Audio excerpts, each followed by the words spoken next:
Hey everyone, Patrick here. I've always seen weddings as the happiest days of people's lives until one wrong moment changes what they're remembered for. From a picture-perfect vintage getaway car rolling down a candlelit driveway to a glamorous reception where one bridesmaid's quick tumble on a grand staircase ended in the most unexpected way. It was August 3rd, 2016, in Asheville, North Carolina. The couple had rented a 1957 Chevrolet Bel Air convertible from a classic car service to transport them from the reception venue to their hotel 3 miles away. The car was powder blue with white interior and had been restored to original specifications, including the original brake system. The car had also passed a basic safety inspection 2 weeks earlier. 28-year-old Michael Brennan and 26-year-old Sarah Brennan had planned a wedding that emphasized nostalgia and classic elegance, inspired by Sarah's grandparents' 1950s wedding photos. Michael worked as an architect for a residential design firm, and Sarah was an elementary school teacher. The vintage car departure was meant to be the perfect ending to their celebration. The rental company's driver was supposed to operate the vehicle, but Michael had specifically requested to drive it himself, as he was an enthusiast of vintage cars and had experience with manual transmissions and older mechanical systems. He had owned a 1965 Mustang in college and felt confident with vintage vehicles. Michael had inspected the car earlier in the day and had driven it around the parking area to familiarize himself with the controls. The rental company representative had shown him the brake pedal operation and parking brake location, but had not mentioned any maintenance history or recent concerns about the brake system. The reception venue sat on a hillside property with a curved driveway that descended at a moderate grade from the main building to the road below. The reception had ended at 10:30, and guests had gathered outside to see the couple off. The vintage car was parked on the circular drive in front of the manor's entrance, positioned facing downhill. Guests lined both sides of the driveway, holding sparklers and throwing rose petals.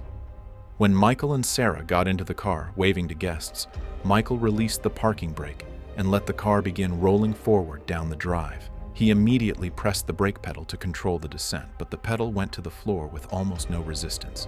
The hydraulic brake system had developed a leak in the master cylinder earlier that day, though the fluid loss had been gradual enough that it was not visible during the pre-event inspection. The car accelerated down the slope. Michael pumped the brake pedal repeatedly and pulled the parking brake lever, but neither action slowed the vehicle. He attempted to downshift the transmission, but the manual gearbox required precise timing that he could not achieve while the car was gaining speed.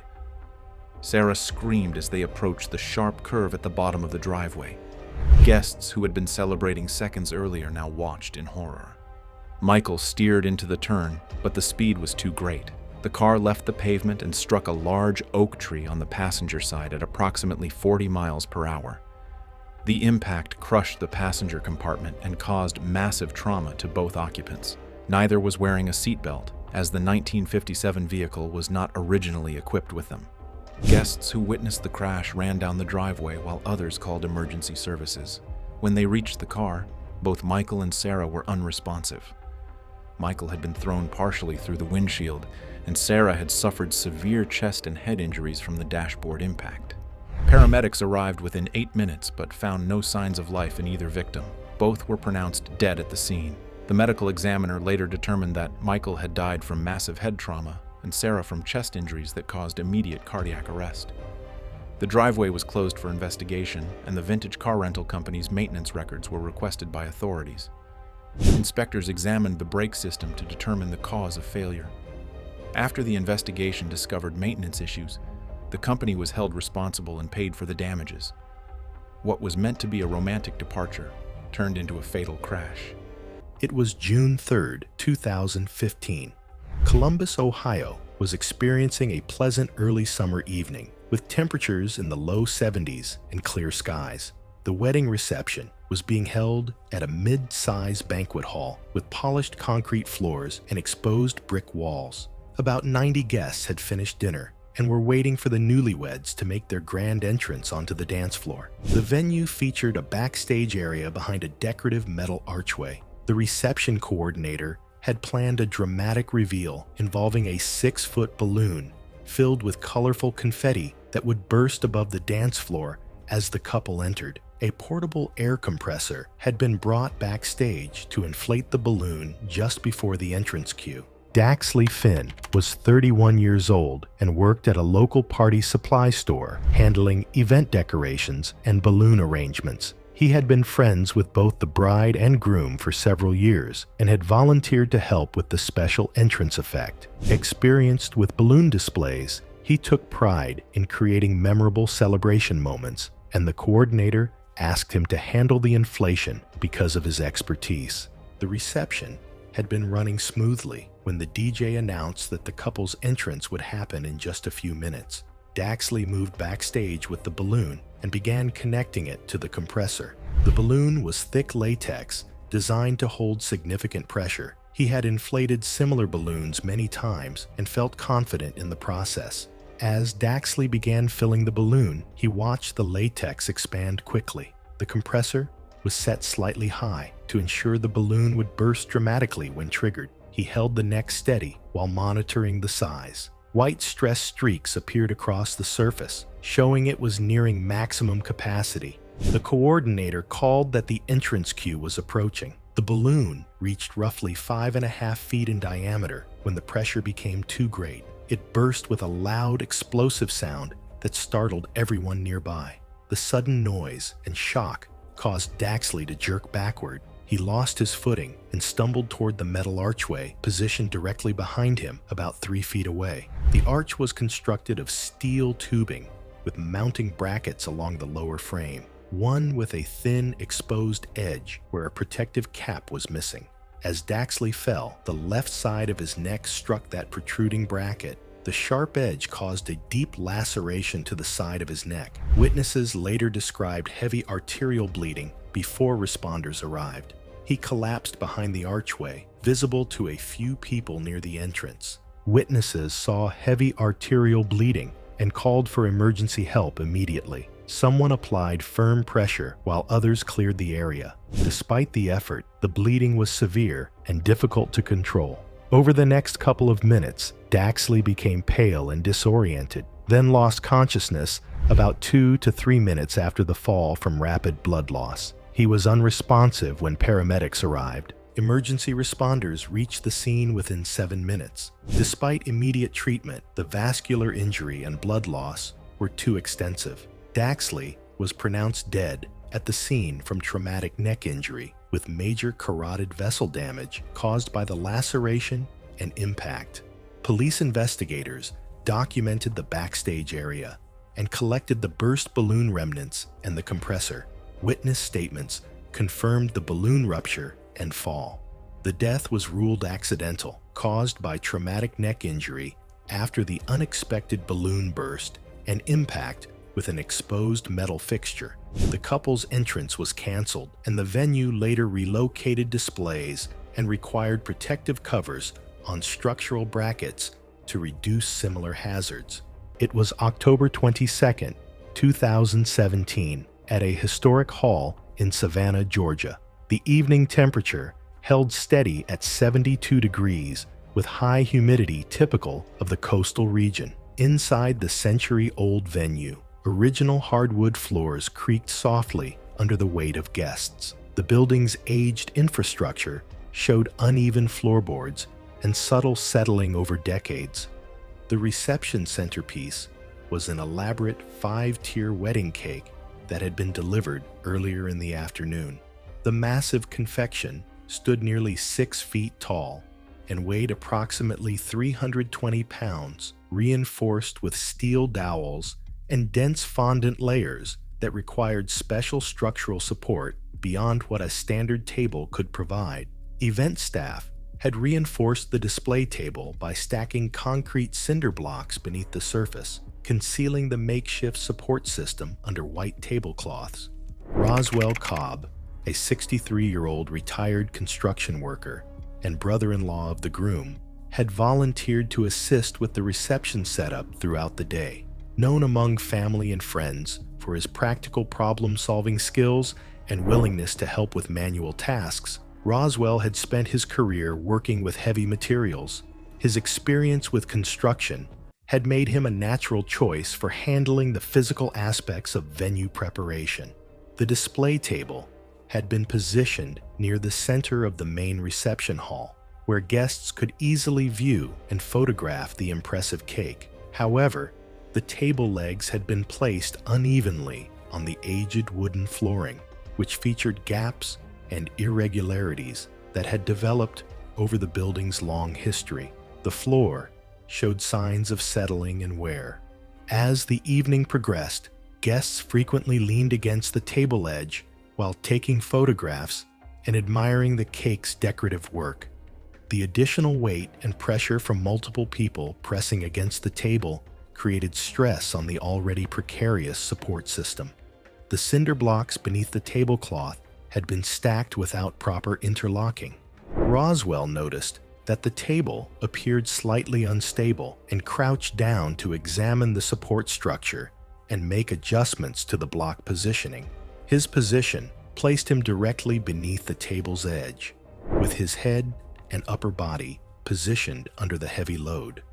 The aged floor flexed noticeably under the combined weight. The structural failure occurred when one table leg slipped into a gap between floorboards that had widened over time. The sudden shift caused the entire table to collapse inward toward the compromised leg. The stacked cinder blocks, no longer properly supported, fell in multiple directions as the table surface tilted sharply. One concrete block, weighing approximately 35 pounds, fell edge first and struck Roswell directly on the head and upper neck area. The impact occurred with significant force due to the block's weight and height from which it fell. The blow caused immediate skull fractures and severe trauma to the cervical spine region. Roswell showed no movement following the impact and remained motionless beneath the collapsed table structure. Several guests witnessed the incident and immediately called for emergency assistance, while others worked to clear the debris and access Roswell. Emergency medical personnel arrived within 11 minutes and immediately began assessment and treatment protocols. Despite their efforts, Roswell was pronounced dead at the scene. The official cause of death was severe head trauma resulting from blunt force impact to the skull and neck. Building inspectors documented the uneven floor conditions and inadequate load distribution methods used for the cake display. The investigation revealed that aged flooring, improper support stacking, and excessive load concentration had created conditions for the structural failure. The final report concluded that inadequate structural assessment and improper load-bearing techniques were the primary factors contributing to the fatal collapse. It was June 9, 2018, in Charleston, South Carolina. The historic mansion had served as a wedding venue for over 50 years, its antebellum architecture and gardens providing an elegant backdrop for ceremonies throughout the South. Natalie Cross was 26, a marketing director known for her trusting nature and ability to see the best in people. The humid summer evening was warm as preparations continued for the 8 p.m. ceremony, with final touches being completed in the mansion's third-floor bridal suite. She had recently become engaged to David Richardson, who had previously dated her maid of honor, Jessica Palmer, during their college years 3 years earlier. Natalie was unaware that Jessica had never fully accepted their breakup and still harbored romantic feelings for David. The relationship between Jessica and David had lasted 8 months before he ended it, citing their different life goals. Jessica had maintained contact with both of them throughout their subsequent relationship, positioning herself as a supportive friend while privately hoping for reconciliation. The bridal suite featured a deep marble bathtub holding approximately 18 inches of water and filled with decorative rose petals, creating an elegant backdrop for pre-ceremony photographs. Most bridesmaids were downstairs greeting early arriving guests, leaving Natalie alone with Jessica for final dress adjustments and touch-ups. Jessica had volunteered specifically for this task, claiming she wanted to ensure everything was perfect for her friend's special day. Jessica entered the bathroom, where Natalie was applying final makeup touches.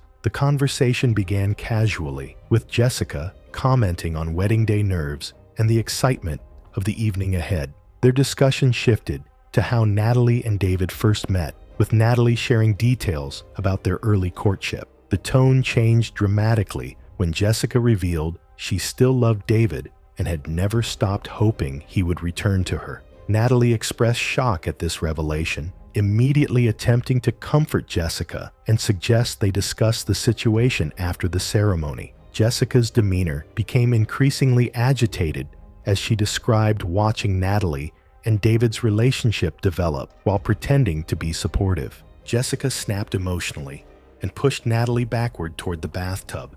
Natalie fell into the water-filled tub, her wedding dress becoming immediately saturated and heavy. Before Natalie could stand up, Jessica positioned herself over the tub and forced Natalie's head underwater. Natalie fought violently against the submersion, managing to scratch Jessica's arms and face during the struggle. However, the weight of her saturated dress and Jessica's positioning made it impossible for her to gain leverage to escape. Despite her desperate efforts, Natalie drowned from forced submersion. Jessica waited several minutes before calling for help, claiming she had found Natalie unconscious in the bathtub after an apparent slip and fall. Paramedics arrived, but were unable to resuscitate Natalie. She was pronounced dead from drowning. The investigation revealed significant evidence contradicting Jessica's account. The autopsy found no head trauma that would indicate an accidental fall. Jessica's fingerprints were discovered on Natalie's shoulders, consistent with holding her underwater. Scratch marks on Jessica's arms matched defensive wounds found under Natalie's fingernails. A review of Jessica's phone records revealed hundreds of text messages expressing obsession with David dating back 3 years, including recent messages about stopping the wedding. Witness statements from other bridesmaids described Jessica's unusual behavior throughout the day. Water found in Natalie's lungs confirmed drowning as the cause of death. It was June 7, 2019, at an open-air estate venue outside San Juan, Puerto Rico. The reception had entered its final hour. The terrace overlooked a wide valley, and guests had gathered near the edge for the bouquet toss. The air had been still most of the evening, warm and steady, with only a light breeze moving through the trees. Cassandra Ellis was 26 years old. She worked as a pediatric nurse in Houston and had grown up alongside the bride, Layla. They were first cousins, raised in the same neighborhood and attending the same church. Cassandra had originally agreed to serve as a bridesmaid, but stepped down 3 months earlier when her hospital rotation schedule changed. She kept the dress anyway and wore it that night, standing just outside the bridal party as the reception moved toward its close. Family members later said she had spent most of the evening moving between tables, checking on older relatives, making sure everyone had water and a seat. She rarely stayed in one place for long. The videographer had hired an independent drone operator to capture overhead footage of the reception. The multi-rotor drone had been flying intermittently throughout the evening, used for wide shots of the terrace and sunset. During an earlier test pass, it briefly dropped several feet before stabilizing. The operator replaced the battery and resumed flying. When the bouquet toss was announced, Cassandra stepped closer to the center of the terrace with a group of cousins. Guests packed tightly together, faces tilted upward, phones raised. The drone lifted to approximately 30 feet above the crowd and held position. Cassandra stood near the front, slightly to the right of the bride. She looked up once at the drone, then back toward Layla as the bouquet was raised. The wind shifted just as the bouquet left the bride's hands. Investigators later determined the replacement battery had not fully latched into place. When a gust struck the drone's frame, power disconnected and the motors stopped. The aircraft dropped without resistance. Witnesses described seeing it fall, but not processing what was happening until it was too late. The drone descended directly over Cassandra's position, rotating slightly before striking the top of her head. The impact forced her straight down to the stone terrace. She made no sound and did not attempt to brace. For a moment, the crowd continued cheering. The music did not stop immediately. Then the space around her opened as people stepped back. Cassandra lay on her back, eyes partially open, unresponsive. The drone came to rest several feet away, two propeller arms broken against the stone. Emergency services were called within minutes. Family members remained near her while staff cleared the terrace. First responders documented severe head trauma and began resuscitation efforts on site. She had no detectable pulse and was not breathing. CPR continued as she was prepared for air transport. Cassandra Ellis was pronounced dead at 11:17 p.m. at a hospital in San Juan. The medical examiner determined the cause of death to be traumatic brain injury resulting from blunt force impact to the crown of the skull. Federal aviation authorities opened an investigation into the drone operation, including compliance with Part 107 regulations governing flight over people and pre-flight inspection procedures. The venue temporarily suspended events while the inquiry proceeded. No mechanical defect was identified in the aircraft itself. Investigators concluded that improper battery seating caused the mid-air power loss. It was July 22,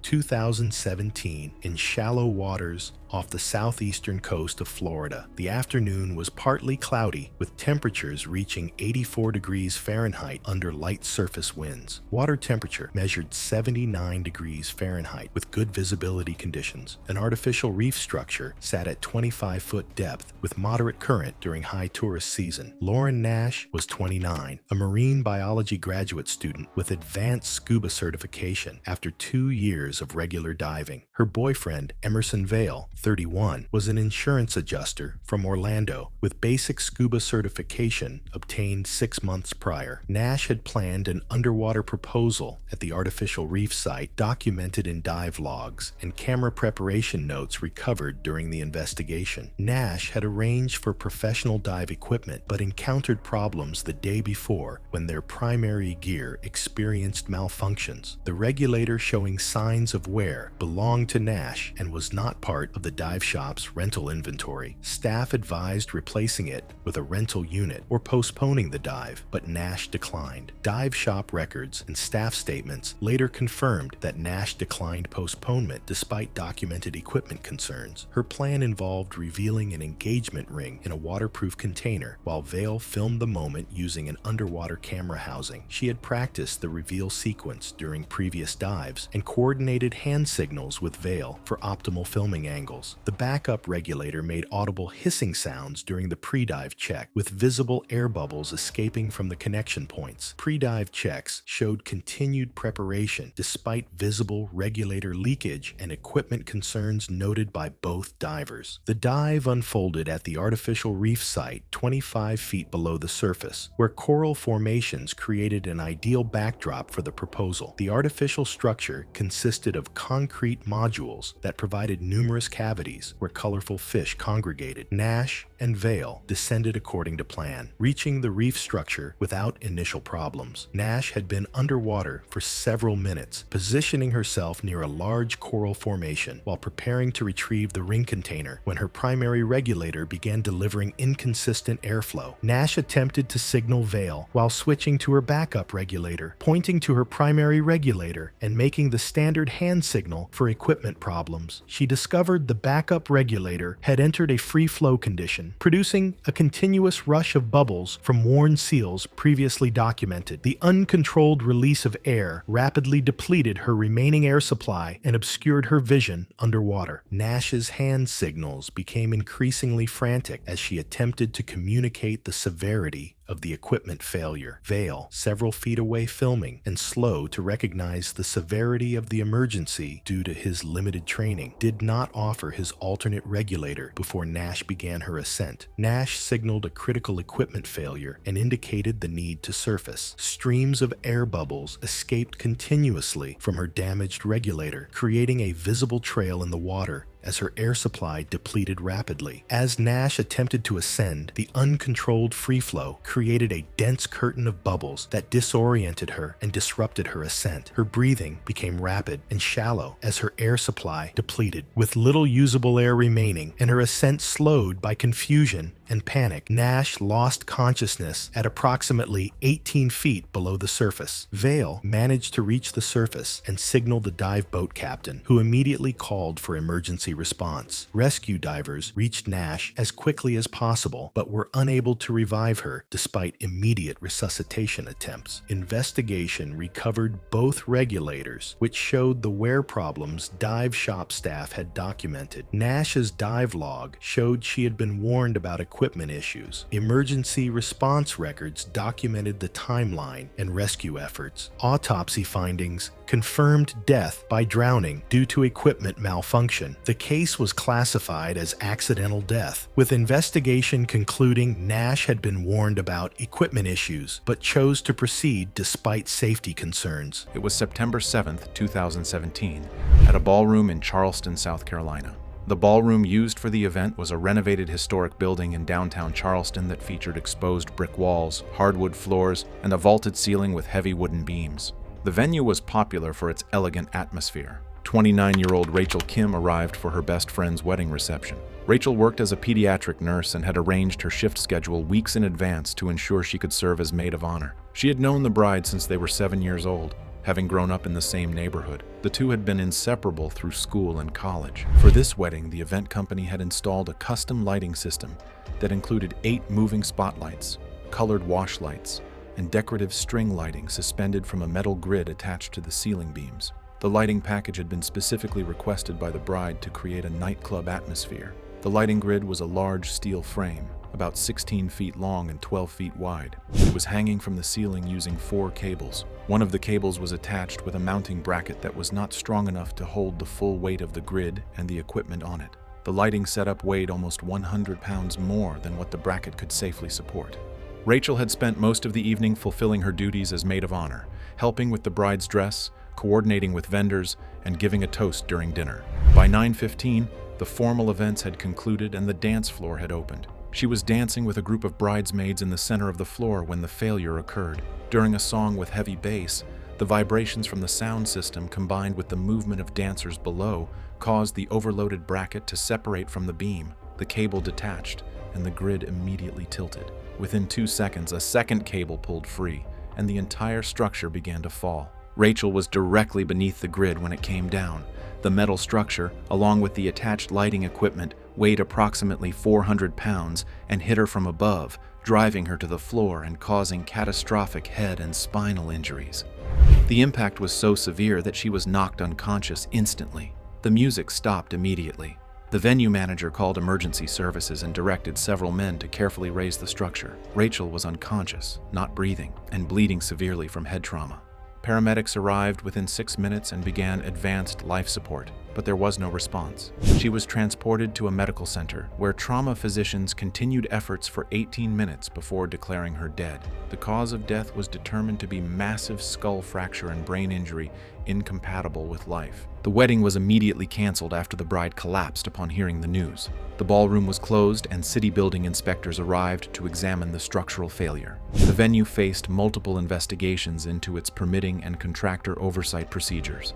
After the findings, the venue paid heavily in compensation to the affected family and was temporarily shut down by city authorities. What was meant to be an elegant lighting setup turned into a deadly trap. It was May 14th, 2016. Des Moines, Iowa was experiencing a mild spring afternoon with temperatures in the upper 60s and partly cloudy skies. The wedding venue was set up on a rural property featuring a large white vinyl reception tent measuring 40 feet in diameter. The tent had been completely zipped shut to protect the decorated interior from potential weather changes. 2 20-pound CO2 cylinders had been installed inside to power the beverage dispensing system.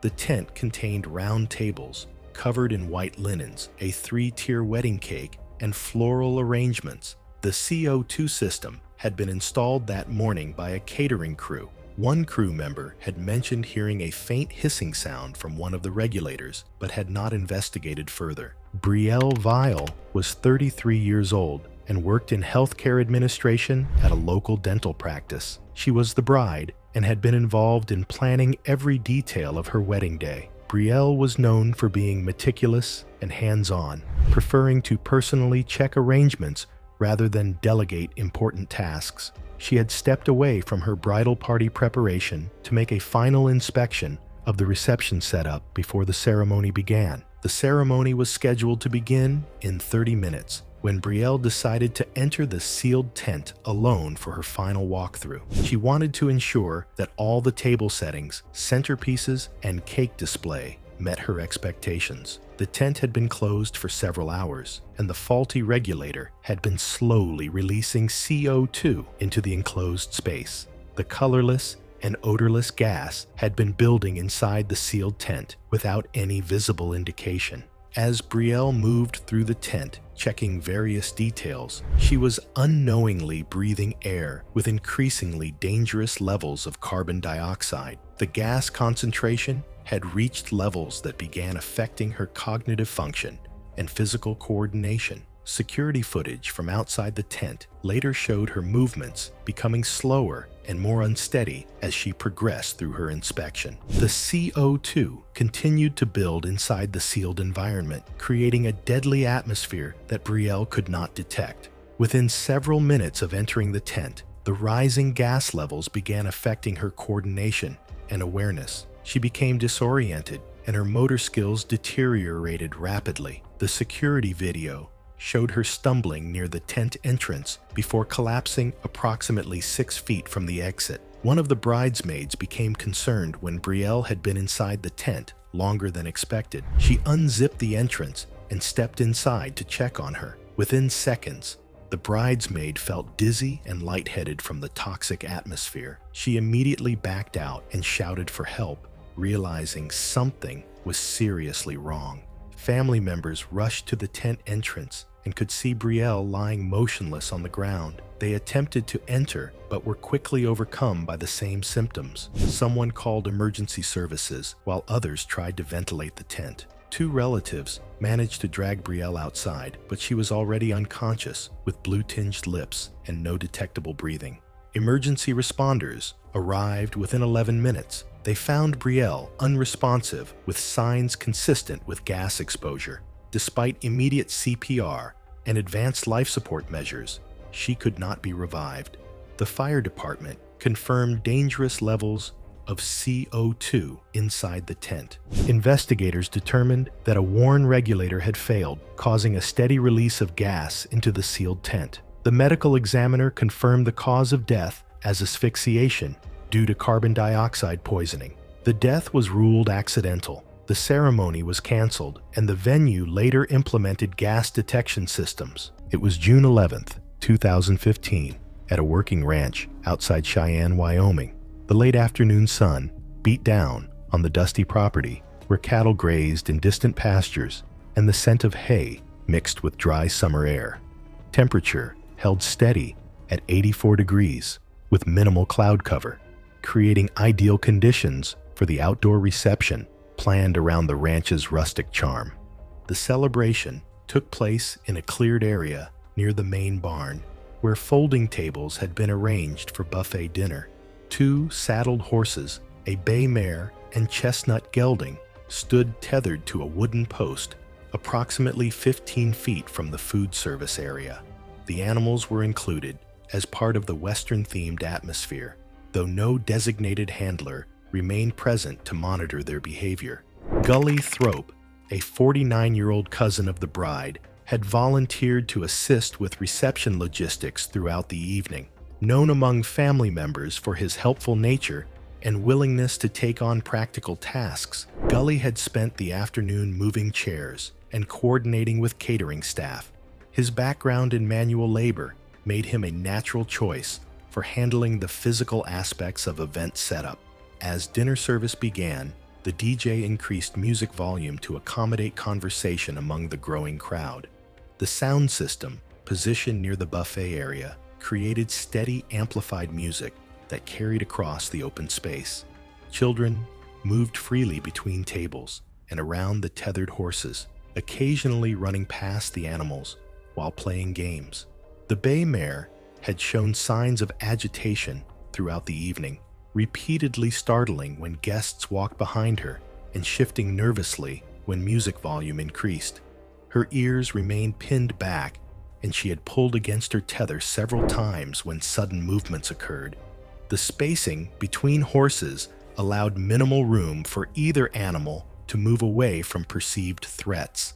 Gully approached the buffet area from behind the horses, carrying used dinner plates back to the catering station. His path took him within 3 feet of the mare's hindquarters as he focused on balancing dishes and navigating around other guests. Music continued at elevated volume, while children played nearby, creating constant noise and movement. The triggering incident occurred when someone dropped a metal serving tray near the buffet table, creating a loud crash that echoed across the reception area. The bay mare, already on edge from ongoing stimulation, reacted instinctively to the sudden noise. She kicked backward with both hind legs in a defensive response, her hooves traveling in a powerful arc. Both hooves struck Gully simultaneously in the upper abdomen and lower rib cage, with full force of the animal's defensive kick. The impact threw him backward onto packed dirt surface, where he landed heavily. The blunt force trauma caused immediate internal injuries, including catastrophic liver and splenic rupture and internal bleeding not immediately visible to witnesses. Gully remained conscious for several minutes after impact, but showed signs of severe distress and was unable to stand. His breathing became labored, and he lost responsiveness as internal bleeding progressed. Several guests with medical training attempted assistance, while others called emergency services. Paramedics arrived within 14 minutes and immediately began advanced life support procedures. Despite their efforts, Gully was pronounced dead at the scene. The official cause of death was blunt force trauma to the torso, resulting in multiple organ rupture and internal hemorrhaging. Ranch personnel immediately removed both horses from the guest area. The reception was terminated and the incident area was cordoned off for investigation. Authorities documented animal positioning relative to guest traffic patterns and noted absence of adequate supervision during the event. It was August 14, 2016, in Napa Valley, California. The vineyard estate stretched across rolling hills dotted with oak trees, its stone buildings dating back to the 1890s when Italian immigrants first planted the vines. The property had hosted hundreds of weddings over the decades, with its romantic setting and world-class wines making it a premier destination for celebrations. Ethan Blackwood was 29, a successful real estate developer who had built his wealth through careful investments and genuine relationships. He was known for his generosity with friends and family, often lending money without expecting strict repayment schedules. 18 months earlier, he had provided his college roommate and best man, Thomas Kellerman, with a substantial amount of money to open a farm-to-table restaurant. The venture had failed within 6 months, leaving Thomas bitter and financially devastated. The reception was held on the estate's main terrace, with string lights casting warm shadows across the stone surfaces. By 9:30 p.m.,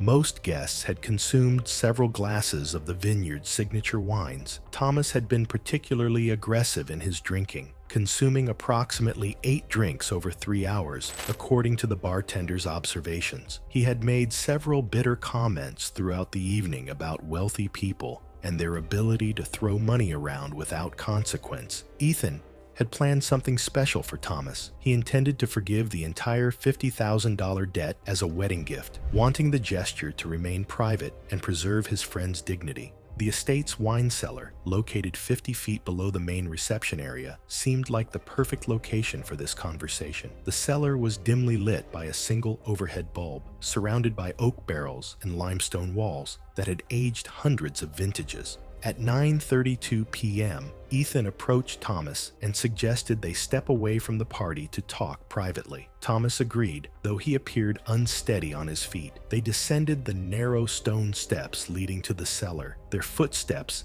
echoing in the confined space. The temperature dropped noticeably underground, and the sounds of the reception above became muffled. After a few minutes, Ethan announced his intention to forgive the debt completely. Rather than gratitude, Thomas became visibly agitated. He interpreted the gesture as condescending, viewing it as Ethan's way of demonstrating superiority. Their conversation escalated into a heated argument about friendship, money, and loyalty.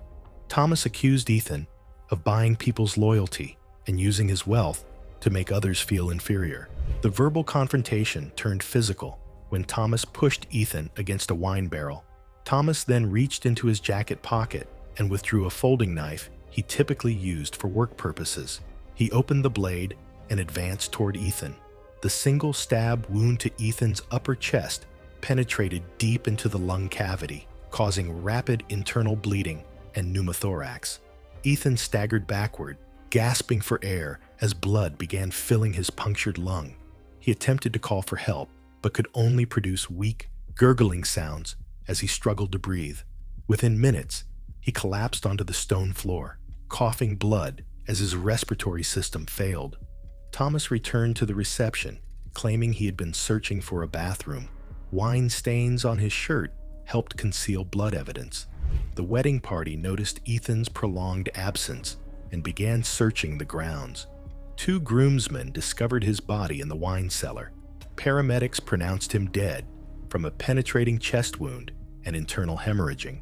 The investigation revealed Thomas's folding knife hidden in vineyard bushes with clear fingerprint evidence. His shirt showed blood spatter, consistent with close proximity stabbing, and security footage confirmed both men entering the cellar, together with only Thomas emerging. Blood spatter analysis matched the single stab wound pattern, while Thomas provided contradictory statements about his whereabouts. Financial records confirmed the outstanding debt and Ethan's intention to forgive it. The autopsy determined the cause of death as homicide due to penetrating chest trauma resulting in fatal internal bleeding. It was September 12, 2015, at a historic hotel in Charleston, South Carolina. The ballroom occupied the second floor with additional seating on the third. The only operational elevator in the building dated back to 1911, restored but original in structure, with a posted limit of 4 passengers or 800 pounds. Staff reminded guests of the limit throughout the evening. Marcus Hale was 31 years old. He worked as a project coordinator for a logistics firm in Colombia and had debated skipping the reception because of the drive. The groom had called him personally a week earlier and asked him to give a toast. They had started at the company the same month and had eaten lunch together nearly every workday for 6 years. Marcus rewrote his speech 3 times that morning. He drove to Charleston alone and arrived just before the ceremony began. By 9:45 p.m., the reception had split across floors. The stairs connecting them were narrow and steep. Guests who had been drinking for several hours began gathering near the elevator instead. The car moved slowly, taking nearly a minute to travel between floors. A line formed in the lobby. Marcus stood with 4 co-workers near the front of the queue. Someone ahead mentioned the wait could be 20 minutes. When the gate slid open, 4 guests stepped out. Marcus looked inside. The car was small but not cramped. He stepped in first. 2 co-workers followed. Another hesitated, then entered. A 5th squeezed in as the gate closed. 6 total. There was no overload sensor on the control panel, only the posted weight limit on the wall behind them. The gate latched, and the elevator began its slow ascent. The ascent was slower than before. Marcus felt the vibration through the soles of his shoes. At roughly 8 feet above the lobby floor, the car jolted. The motor strained audibly. Then the elevator stopped without warning. The abrupt stop threw the occupants backward as the car shuddered against the guide rails. Marcus, who had been standing near the rear corner, struck the back wall and then collapsed to the floor as the elevator settled into place. The lights flickered but did not go out. One co-worker slid down the side panel, stunned, while another steadied himself against the railing. The car hung suspended between floors, the lobby ceiling visible through the gap below the doors. Someone tried to force the gate open, but it would not move. The car hung between floors. Marcus lay on his back, eyes open but unfocused. Blood was visible beneath his head where it had struck the floor. Hotel staff were alerted immediately, and emergency services were called at 9:58 p.m. A manager arrived at the shaft door below and called upward to ask if anyone was injured. 5 voices answered. Marcus did not. Firefighters accessed the car from above, opening the ceiling hatch and lifting the occupants out one at a time. Marcus was removed last. CPR was initiated before he was fully transferred from the shaft and continued en route to a local hospital. Despite sustained resuscitation efforts, Marcus Hale was pronounced dead at 11:52 p.m. The medical examiner determined the cause of death to be severe head and cervical spine trauma resulting from blunt impact during the abrupt elevator stop. Investigators concluded that the elevator had exceeded its posted weight capacity at the time of the incident. The emergency braking mechanism functioned as designed, halting the ascent under strain, but the sudden stop caused occupants to lose balance within the confined space. The hotel temporarily suspended elevator operations pending inspection. Civil litigation followed. No criminal charges were filed. It was May 17, 2018, at a roadside wildlife attraction in East Texas. The hot afternoon reached 89 degrees Fahrenheit with high humidity under light winds. Large fenced enclosures housed various rescued animals, including 3 adult tigers. The privately run roadside facility operated with minimal staff during weekday hours, with feeding scheduled for late afternoon when animals were typically most active. Alexis Ward was 31, a content creator who specialized in adventure photography. Her boyfriend, Camden Cross, 33, was an experienced auto mechanic. Ward planned to propose to Cross by entering a tiger enclosure, apparently inspired by videos she had seen of people interacting with large cats. Ward had contacted the facility claiming interest in volunteer work, gaining information about daily routines and enclosure layouts. She planned to enter the tiger enclosure during what she believed was a calm period before feeding time. Staff records showed she had asked specific questions about animal schedules and facility access. During their visit, facility staff provided standard safety information about animal behavior and enclosure security, explaining the territorial nature of the tigers and their heightened aggression during feeding periods. Staff members warned about the dangers of entering enclosures and described the animals' unpredictable responses to unfamiliar humans. Ward asked detailed questions about feeding schedules and staff routines while appearing distracted during safety explanations. The incident occurred inside a tiger enclosure consisting of 3 connected pens totaling approximately 2,400 square feet with concrete flooring and chain link fencing. The enclosure housed 2 adult females and 1 male, all rescue animals with unknown backgrounds and varying levels of human socialization. In the late afternoon, Ward climbed an internal 8-foot service fence within the enclosure and entered the tiger pen while staff were preparing feeds in another area, with Cross remaining outside the barrier and filming with his phone.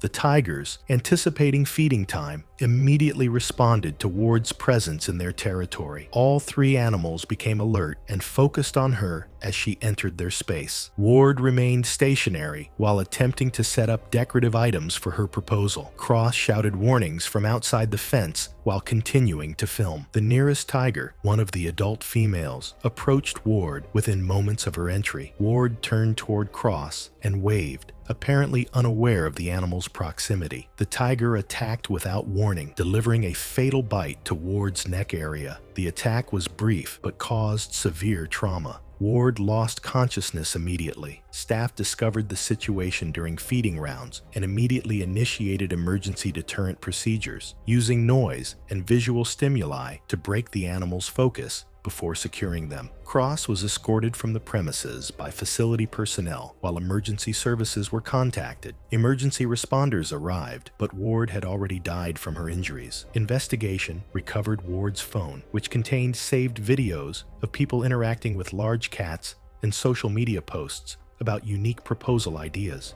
Cross's phone footage documented her unauthorized entry and the attack. Text messages between Ward and Cross revealed her proposal plans, with Ward expressing that she had seen people do this safely and wanted to create something unforgettable.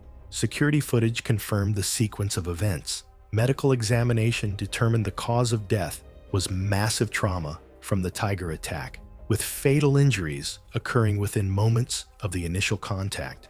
The case was ruled accidental death due to unauthorized entry into a dangerous animal enclosure.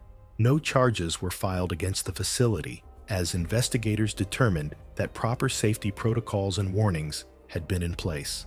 The facility implemented additional security measures following the incident, including enhanced perimeter fencing and increased staff monitoring during public hours. It was May 12, 2018, in Santa Barbara, California. The estate was a private property on 8 acres of hillside overlooking the Pacific Ocean. The ceremony had taken place on the lawn at 4 o'clock, and the reception was set up under a large white tent adjacent to the main house. 51-year-old Ana Perez arrived for her niece's outdoor wedding reception. Ana worked as a bilingual customer service supervisor for a healthcare company and had flown in from Phoenix 2 days earlier to help with wedding preparations.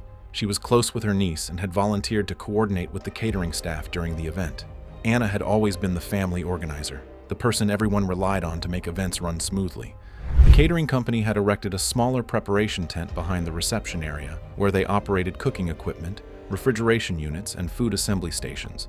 The preparation tent housed 2 commercial propane burners used for keeping serving dishes warm, connected to a 100-pound propane tank positioned outside the tent wall. The catering crew had set up the system that morning, but the connection fitting between the supply line and the tank had not been properly tightened. Throughout the afternoon, propane had been leaking slowly into the space beneath the tent. The leak was small enough that it went undetected during the crew's regular safety checks. Ana had been moving between the reception tent and the preparation area since 5:30, checking on food timing and helping coordinate service. At 7:40, she entered the catering tent to inform the staff that the main course should be served. 3 catering employees were inside, working at different stations. The leaked propane had created a concentration of gas near the floor, but the odor was masked by cooking smells and the outdoor airflow.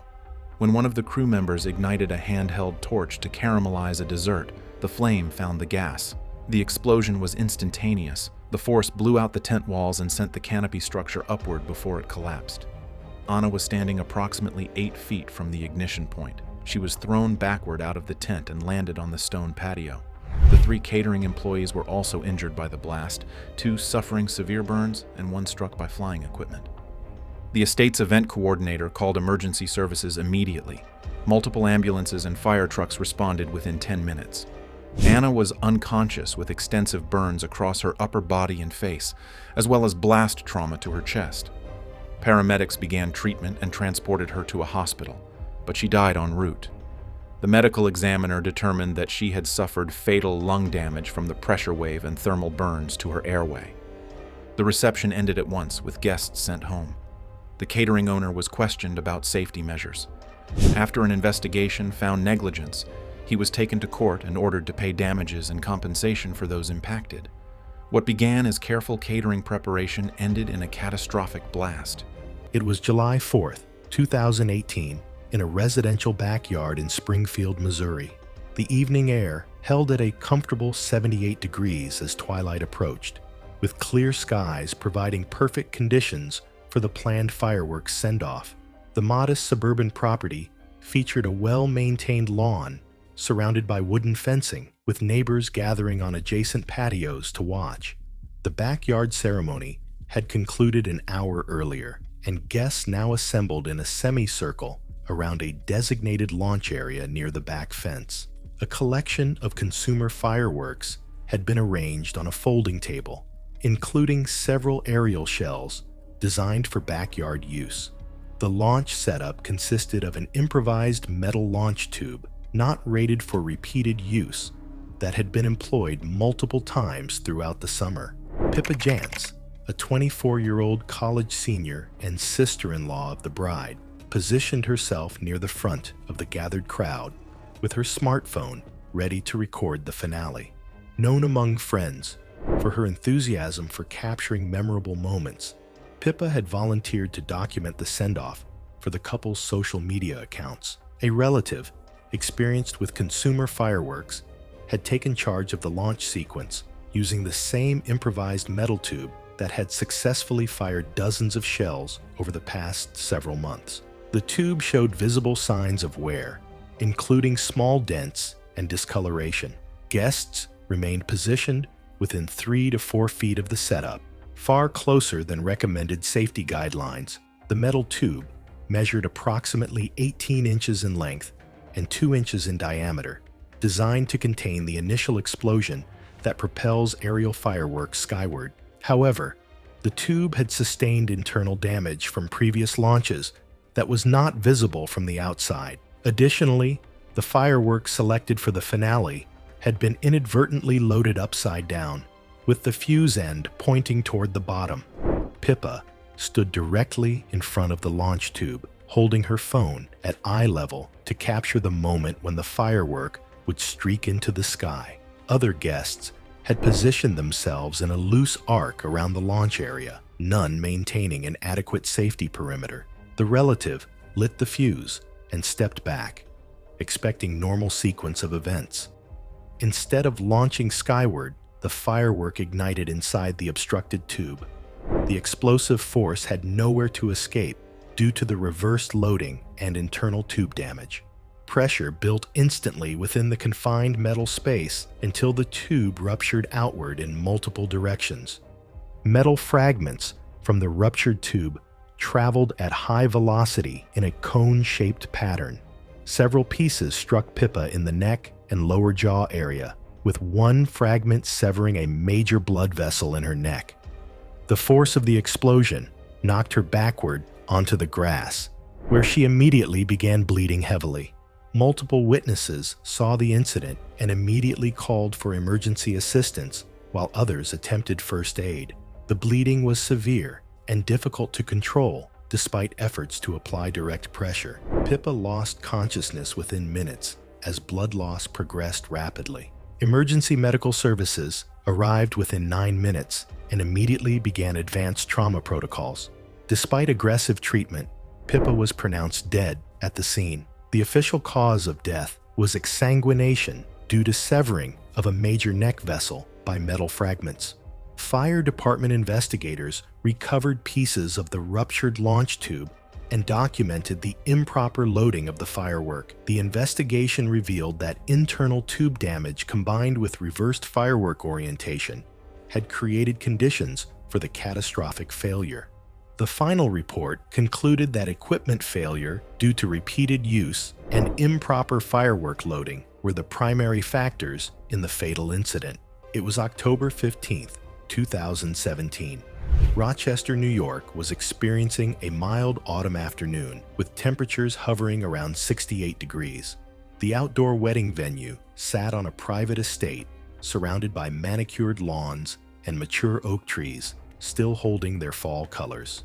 Inside the reception hall, roughly 80 guests had gathered around white-clothed tables, arranged in a semicircle, facing the head table where the newlyweds sat. Victor Glint was 38 years old and worked in delivery logistics for a regional transportation company. He had known the groom since high school and had been chosen as best man months earlier.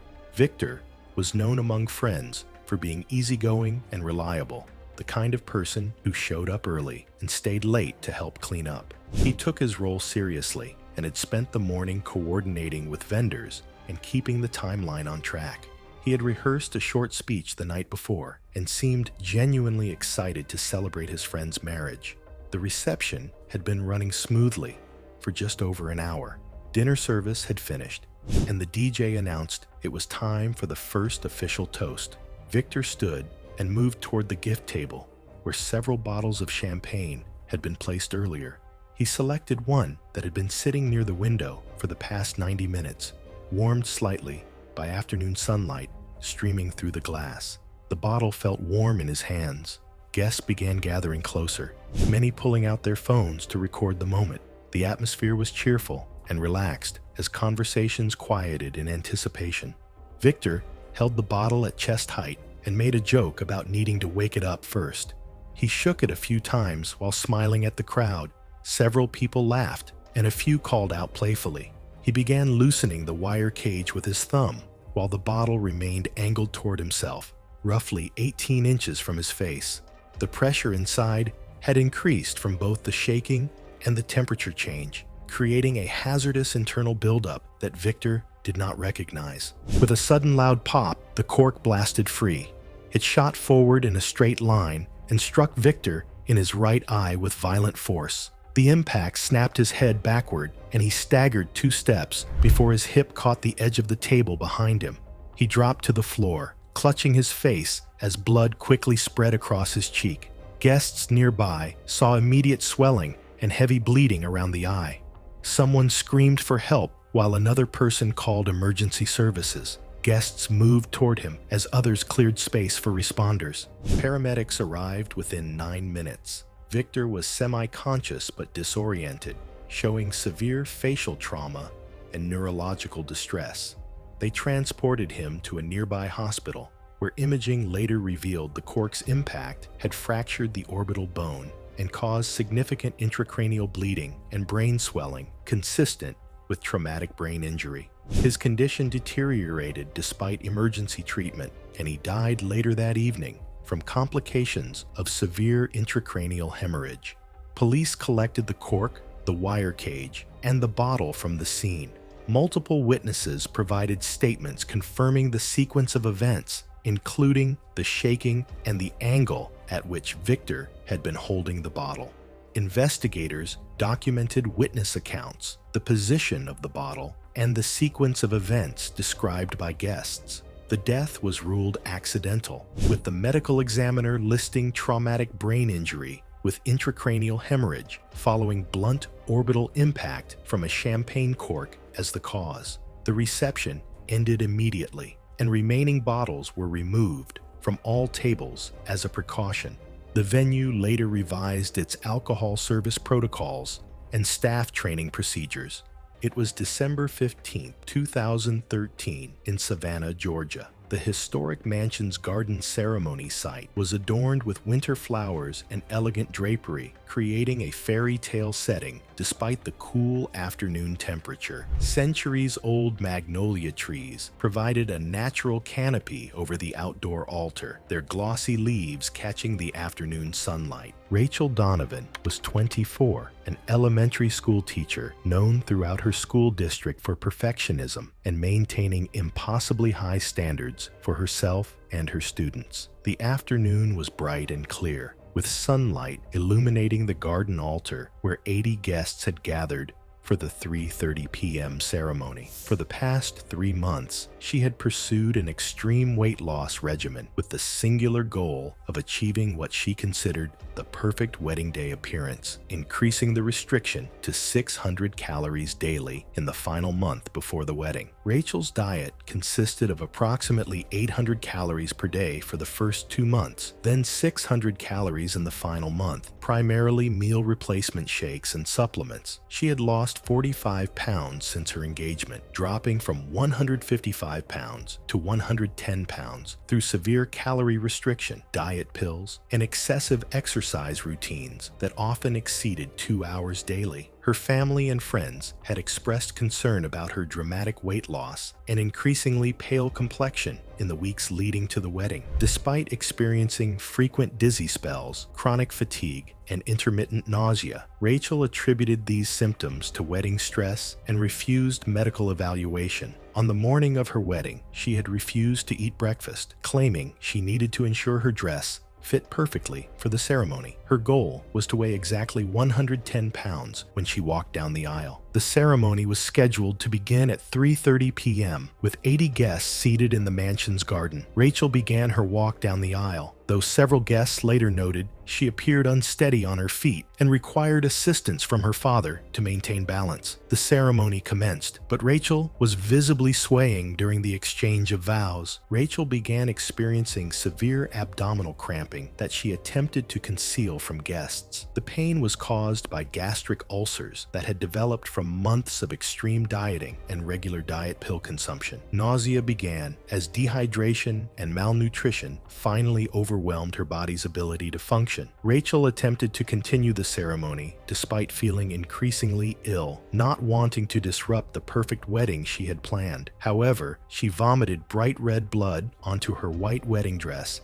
in full view of all guests, indicating that her gastric ulcers had begun rupturing. As multiple ulcers ruptured simultaneously under the stress, severe electrolyte imbalances from months of malnutrition triggered dangerous cardiac arrhythmias. She collapsed onto the altar steps from hemorrhagic shock as her weakened heart struggled to maintain circulation. Guests immediately called 911 and paramedics arrived. Rachel was transported to a local medical center where emergency physicians attempted to stabilize her condition through IV fluids and blood transfusions. However, the damage from months of extreme malnutrition was too severe. Rachel was pronounced dead from hemorrhagic shock and cardiac arrhythmias caused by severe electrolyte imbalances. The autopsy revealed the extent of her self-imposed starvation, with evidence of severe malnutrition affecting her heart, liver, and digestive system, along with multiple ruptured gastric ulcers. The investigation uncovered Rachel's detailed diet journal, documenting her extreme calorie restriction over 3 months, with severe escalation in the final month. Medical records showed her 45-pound weight loss and declining health indicators that had gone unaddressed. Witness statements from family and friends described her obsessive behavior regarding weight loss and appearance. Empty containers of diet pills and laxatives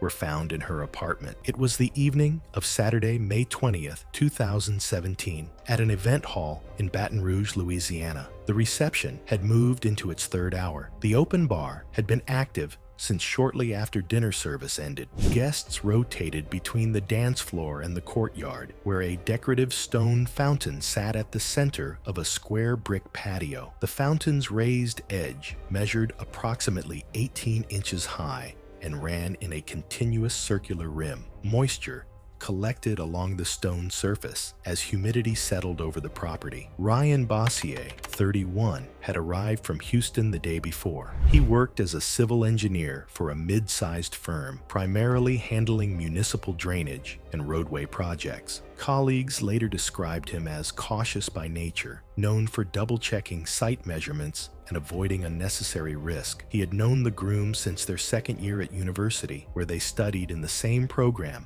and shared several upper-level courses. After graduation, they remained in regular contact, traveling for major life events. Former classmates had gathered around him for most of the evening. Staff later stated that the group did not appear aggressive or disruptive, though several had been served multiple rounds. Bar receipts showed a steady shift from beer to liquor after 8:30 p.m. Shortly after 9 p.m., several members of the group stepped outside to the courtyard. Surveillance footage later reviewed by investigators showed Ryan climbing onto the fountain's stone edge, while others remained seated. His arms were extended slightly from his sides, maintaining balance as he faced the group. The stone surface reflected light from below, indicating dampness. At 9:17 p.m., his right foot shifted backward. His heel lost traction against the condensation on the stone rim. The footage showed no attempt to sit or brace. His center of gravity moved behind his base of support, and he fell backward.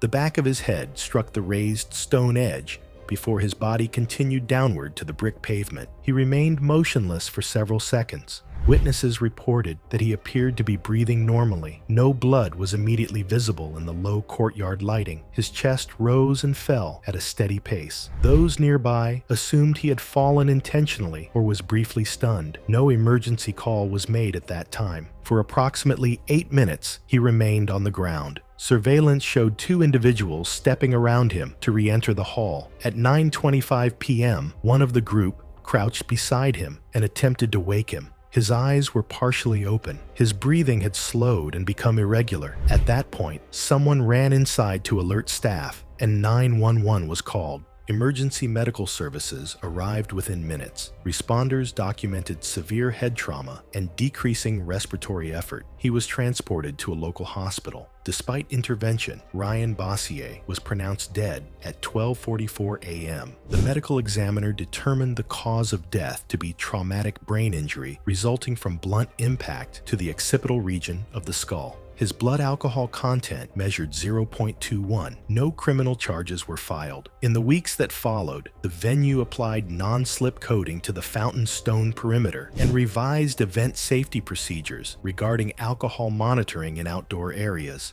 It was November 12, 2016, in a glacier formation in south-central Alaska. Overcast skies brought temperatures in the low 20s, with light snow and minimal wind. An ice cave, formed by natural melt patterns, extended approximately 40 feet deep. Recent temperature fluctuations had affected ice stability throughout the cave system, with limited daylight hours and early sunset. Miles Griffin was 25, an outdoor gear reviewer with wilderness experience and a YouTube channel focused on extreme location content. Griffin was skilled in winter survival and had experience with ice formations, but had increasingly prioritized dramatic content creation for his online audience. Griffin planned to propose to his girlfriend, Harper Ellis, inside the ice cave while filming content for his channel. He had researched the location and brought appropriate cold weather gear. His proposal plan involved multiple camera setups that required extended time inside the ice cave, prioritizing filmed content and presentation over minimizing exposure to the unstable environment. Griffin noticed stress fractures in the ice ceiling, but chose to continue filming and proceed with the proposal, believing he could finish recording before the instability became dangerous. He pointed out the cracks to Ellis, but dismissed them as manageable, indicating his belief that the proposal could be completed safely despite the visible warning signs. The disaster struck approximately 25 feet inside the ice cave, where Griffin had positioned multiple cameras throughout the chamber. Griffin began his proposal sequence, kneeling and reaching into his jacket pocket. Ellis positioned herself according to his earlier directions for optimal camera angles. Recent temperature fluctuations had compromised the ice cave's structural integrity through repeated freeze-thaw cycles that had weakened the ceiling supports. The existing stress fractures had expanded throughout the day as temperatures varied. Without warning, a section of the cave ceiling collapsed suddenly and completely. Large ice chunks fell across the cave entrance and interior chamber in a matter of seconds. Griffin was struck by falling ice and trapped under debris near the center of the cave, with a large ice block pinning his legs and torso, while smaller chunks covered his upper body. Ellis, positioned closer to the entrance for filming purposes, was partially caught in the collapse, but managed to crawl through the debris field and escape the cave with cuts and bruises on her arms and back. Griffin remained conscious for a short time, but was completely immobilized by the ice debris, with his airway initially unobstructed as the cold rapidly set in. The freezing conditions began rapidly draining his body heat, as shock and immobility prevented him from generating warmth beneath the fallen ice. Ellis could hear him moving under the debris, but was unable to lift the heavy ice blocks that had pinned him. Ellis immediately attempted to call emergency services, but found no cell coverage in the remote location. She hiked to higher ground while marking her path and established contact with rescue services after reaching an elevated position. Due to the remote location and specialized equipment requirements for ice rescue operations, rescue teams were delayed in reaching the site. Ellis guided rescue teams to the location using GPS coordinates from Griffin's equipment. Rescue efforts located Griffin under the ice debris several hours after the collapse, but he had succumbed to hypothermia following severe traumatic injuries that left him trapped and unable to escape. His cameras had recorded the incident, including the collapse sequence and timing of events. Recovery teams extracted Griffin's body and equipment from the collapsed cave. GPS data from their devices confirmed the exact location and environmental conditions at the time of the incident. Camera footage showed the proposal setup and documented the sudden nature of the ceiling collapse. Autopsy findings confirmed death by hypothermia and blunt force trauma from the ice collapse. The case was ruled accidental death caused by natural ice formation failure. Investigation concluded that recent temperature changes had destabilized the cave structure, creating the stress fractures that led to the sudden collapse. It was May 21st, 2018, Richmond, Virginia was experiencing a warm spring afternoon with temperatures in the mid-80s and high humidity. The wedding ceremony was taking place inside a large enclosed garden tent on a private estate. The white canvas structure measured about 40 by 60 feet and was mostly sealed against possible thunderstorms, with only small side flaps partially open. Inside, the air was still, warm and humid with limited ventilation. The ceremony space had been decorated with fresh floral arrangements throughout the tent. Dense clusters of white lilies, pink peonies, and eucalyptus branches lined the aisle and formed a large arch at the altar, with additional arrangements along the walls. The strong floral atmosphere filled the enclosed space. About 70 guests were seated in white folding chairs facing the altar. Meredith Spey was 36 years old and worked in administration at a local business office. She was the bride's older sister and had taken on the role of ceremony coordinator. Meredith was organized and reliable, often taking charge of family events. She also had a documented history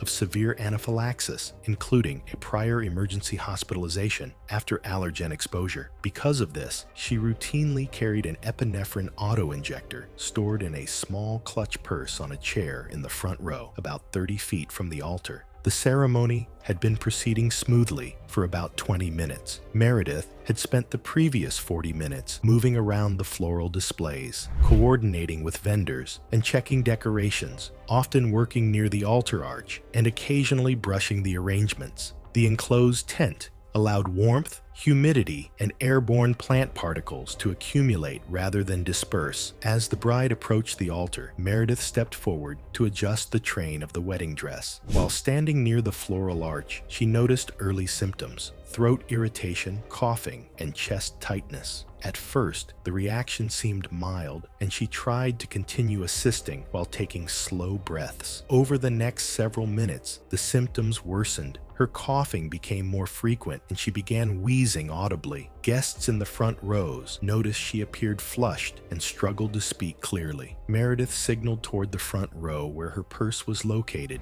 and started moving toward it, recognizing she needed her injector. By the time she reached the aisle, roughly 10 minutes after the first symptoms, her breathing had become labored and her voice hoarse. Family members hurried to retrieve the auto-injector and brought it to her.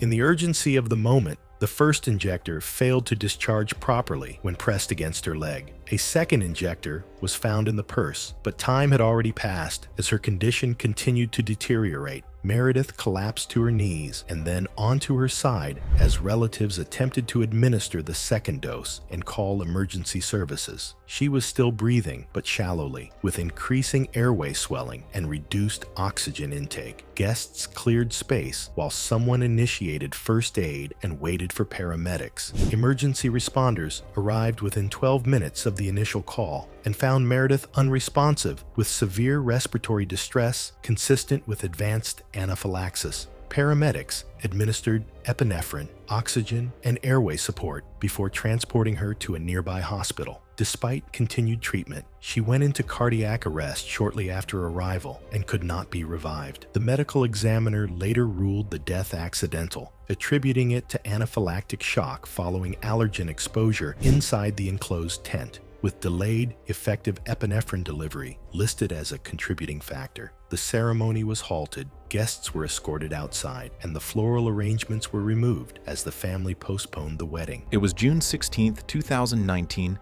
at a venue in Nashville, Tennessee.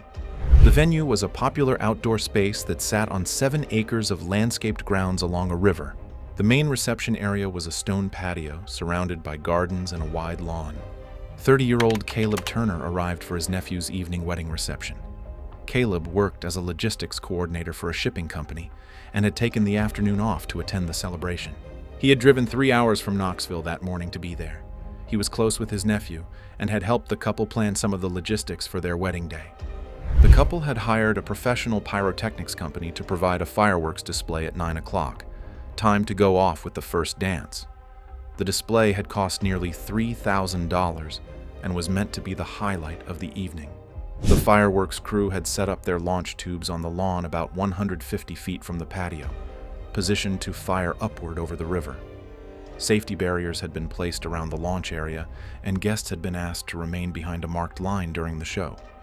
The crew consisted of 3 licensed pyrotechnicians who had performed similar displays at dozens of weddings. Caleb had been at the reception since 5:30 and was standing near the buffet table with other family members when the display began. The first 3 fireworks launched correctly, rising high into the night sky before exploding in bursts of red and gold. The 4th firework, a large shell designed to create a spreading pattern, was loaded into tube number 7. When it ignited, the tube had already shifted several degrees from vertical due to ground settling that the crew had not noticed during setup. The soft earth beneath the launch platform had compressed unevenly under the weight of the equipment. The shell launched at an angle instead of straight up. It traveled horizontally across the lawn at high speed, passing over the safety barrier and into the crowd. Caleb was holding a glass of champagne and talking to his sister when the projectile struck him directly in the chest. The impact occurred before the shell's timed explosion, but the force of the solid projectile traveling at that velocity caused massive internal trauma. He dropped to the ground immediately. Several guests nearby rushed to help him while others screamed and moved away from the launch area. The pyrotechnics crew activated their emergency shutdown and called for medical assistance. Caleb was not breathing and had no detectable pulse. CPR was started within seconds and continued for 12 minutes until paramedics arrived. They transported him to a medical center with ongoing resuscitation efforts, but he was pronounced dead 25 minutes after arrival. The medical examiner determined that the shell had caused cardiac rupture and massive hemorrhaging that would have been instantly fatal. The wedding ended immediately. The venue was evacuated, and local fire marshals launched an investigation into the incident. The pyrotechnics company's license was suspended, and the launch crew was questioned about their setup and safety procedures.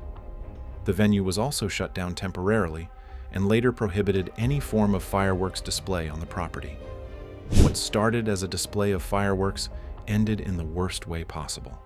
It was February 18th, 2017, in a community hall in Bakersfield, California. The modest venue buzzed with anticipation as evening guests arrived for the reception celebration. Outside, temperatures had dropped to a comfortable 52 degrees, while inside, the hall's concrete floors reflected warm overhead lighting that created an intimate atmosphere. The centerpiece of the evening was an innovative LED dance floor system installed earlier that day. 16 modular panels, each measuring 4 feet square, had been assembled to create a 16 by 16 foot illuminated surface. A 21-year-old part-time assistant working with the DJ company had spent the afternoon connecting electrical components, working unsupervised after the licensed technician failed to arrive. He ran power cables beneath panels and secured connections with standard electrical tape. Lotta Brinks, a 28-year-old office administrator, moved through the crowd, greeting guests and ensuring everything proceeded smoothly. Known for her attention to detail and passion for incorporating modern elements into traditional events, she had specifically requested the lighted floor feature months earlier. Her methodical planning approach had covered most reception aspects, though technical installation details were left to the audio equipment crew. Throughout the cocktail hour, the dance area served as a gathering point where guests admired the technology while holding drinks. Multiple spills occurred as people leaned over panels to examine the LED system, with liquid finding its way between panel seams. Moisture slowly accumulated around connection points where individual panels linked to the main power supply. The power distribution system consisted of strips placed directly on concrete, feeding 120-volt current to LED arrays. No ground fault circuit interrupter had been installed, and connections between panels relied on exposed metal contacts vulnerable to moisture infiltration. As the formal reception began, Lotta prepared for the first dance by removing her shoes, intending to experience the smooth panel surface directly. Several guests had also gone barefoot, following the modern trend of casual dancing. The DJ activated special lighting as she stepped onto the central area. The electrical fault developed when accumulated liquid created a conductive path through a compromised junction. Current flowed through metal panel trim, which became energized at full line voltage.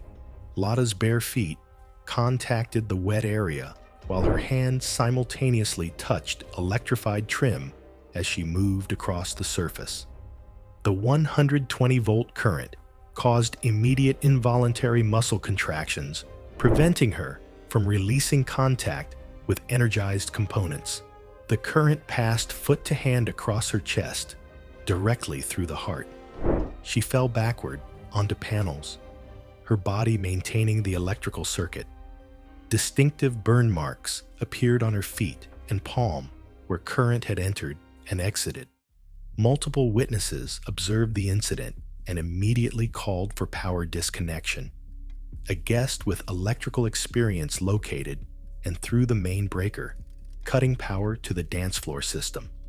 CPR was initiated immediately while emergency services were summoned. Emergency medical personnel arrived within 8 minutes and continued advanced life support measures for 25 minutes before declaring Lotta deceased. The official determination was electrocution caused by electrical current passing through her body. Fire department investigators documented moisture contamination in multiple electrical connections and absence of required safety protection devices. The venue was cleared and the entire LED system dismantled for evidence collection. Investigation concluded that liquid infiltration combined with inadequate electrical safety measures created the fatal hazard. The final report identified improper installation methods and missing ground fault protection as direct causes of the electrocution. It was September 14, 2017, at a private safari camp on the western edge of the Serengeti in Tanzania. The ceremony deck had been built along a natural ridge overlooking open grassland. Lanterns marked the event perimeter in a wide arc, and guests were briefed upon arrival to remain inside the boundary at all times. 2 armed rangers were assigned to the event. A third was scheduled to return from the nearby airstrip with late arrivals before sunset. Daniel Marsh, 34, had traveled from Portland, Oregon, where he worked as a structural engineer for a mid-sized infrastructure firm. He had known the groom for nearly a decade, first meeting during a conservation internship in Kenya. Friends described Daniel as methodical and outdoors-oriented, someone comfortable in field environments. He had volunteered to give the evening toast and spent much of the flight reviewing notes for it. The location had personal meaning for him. Years earlier, he had spoken often about the Serengeti at dusk and had encouraged the groom to visit East Africa at least once. Cocktail hour began shortly before sunset. Staff circulated drinks along the deck while guests moved between the bar and the ridge overlook. A ranger remained positioned near the lantern line, scanning the grass beyond the perimeter with binoculars. Visibility gradually decreased as the sun lowered and long shadows from the ridge extended into the grassland. Daniel stepped away from the main group while on his phone. According to witness accounts, he paced as he spoke, moving along the edge of the lantern boundary. At one section of the ridge, the ground dipped slightly beyond the marked line, creating a shallow slope that reduced visibility from the deck. Surveillance footage later showed Daniel crossing past that dip and continuing approximately 100 feet beyond the lantern line, placing himself outside the secured area. He remained within sight of lodge lights, but outside direct ranger supervision. At approximately 7:42 p.m., the ranger stationed near the boundary reported movement in the grass east of the perimeter. Before he could issue a warning, guests near the deck heard a sudden impact sound, followed by a shout. Daniel was knocked forward and fell out of view into the grass. The ranger's radio transmission alerted other staff immediately. Handheld spotlights were directed toward the area within seconds. A lioness was briefly visible, moving away from Daniel's position before disappearing into taller grass. Rangers advanced cautiously while maintaining visual coverage of the surroundings. Daniel was found face down, approximately 105 feet beyond the marked boundary. He was unresponsive and bleeding from wounds to the neck and upper shoulder region. Lodge emergency staff began treatment immediately while coordinating an air evacuation from the nearby airstrip. Rangers applied direct pressure to visible wounds and monitored his airway. Significant blood loss was noted. CPR was initiated when pulses became difficult to detect. An aircraft arrived shortly after and transported him to a hospital in Arusha. Daniel Marsh was pronounced dead at 9:41 p.m. The medical report determined the cause of death to be severe blood loss resulting from penetrating neck injuries consistent with a lion attack. Tanzanian wildlife authorities conducted a review of the incident. Officials concluded that Daniel had moved beyond the designated safety perimeter at dusk, placing himself within active wildlife territory. No evidence suggested malfunction or ranger negligence. Following the incident, the camp suspended all private events indefinitely and revised perimeter enforcement policies to require continuous escort for guests during low-light hours. It was September 22, 2014, in Newport Beach, California. The 80-foot luxury yacht was anchored 2 miles offshore in calm waters, providing an exclusive venue for the wedding reception of tech entrepreneur Michael Santos. Marcus Delacroix was 31, an investment banker and Michael's college roommate who had flown in from New York specifically for the celebration. The evening was perfect for a maritime celebration, with clear skies and comfortable temperatures as golden hour lighting cast warm shadows across the yacht's teak deck surfaces. Marcus suffered from severe contact dermatitis and allergic reactions to industrial cleaning chemicals, particularly quaternary ammonium compounds commonly used in commercial cleaning products. The condition was well documented in his medical records, as he had experienced several severe reactions during his college years when exposed to cleaning supplies in dormitories, including one systemic reaction that required emergency treatment. In his current office environment, Marcus rarely encountered such chemicals, so he had not brought emergency medication like an EpiPen with him on the trip. That morning, the yacht had undergone professional detailing by a marine cleaning service. The crew used industrial-strength cleaners containing quaternary ammonium compounds to remove salt deposits and oxidation from all metal surfaces, including deck railings, hardware, and fixtures. The cleaning process was completed by 11 a.m., but the crew had not properly rinsed the chemical residue from the surfaces, particularly the upper deck railings, where guests would be socializing. Within 10 minutes of boarding, at 6:20 p.m., Marcus had mentioned feeling slight skin irritation on his hands to other guests, but he attributed the sensation to saltwater exposure and did not consider it cause for concern. The yacht's upper deck starboard railing provided an ideal location for photographs during the golden hour, and Marcus planned to take several pictures with the wedding party. Marcus placed both hands firmly on the freshly cleaned railing to steady himself for photos, his palms slightly damp with perspiration from the warm evening. The chemical residue remaining on the metal surface immediately began causing a contact reaction with his skin, the moisture and small cuts from recent sailing activities increasing absorption. Within minutes,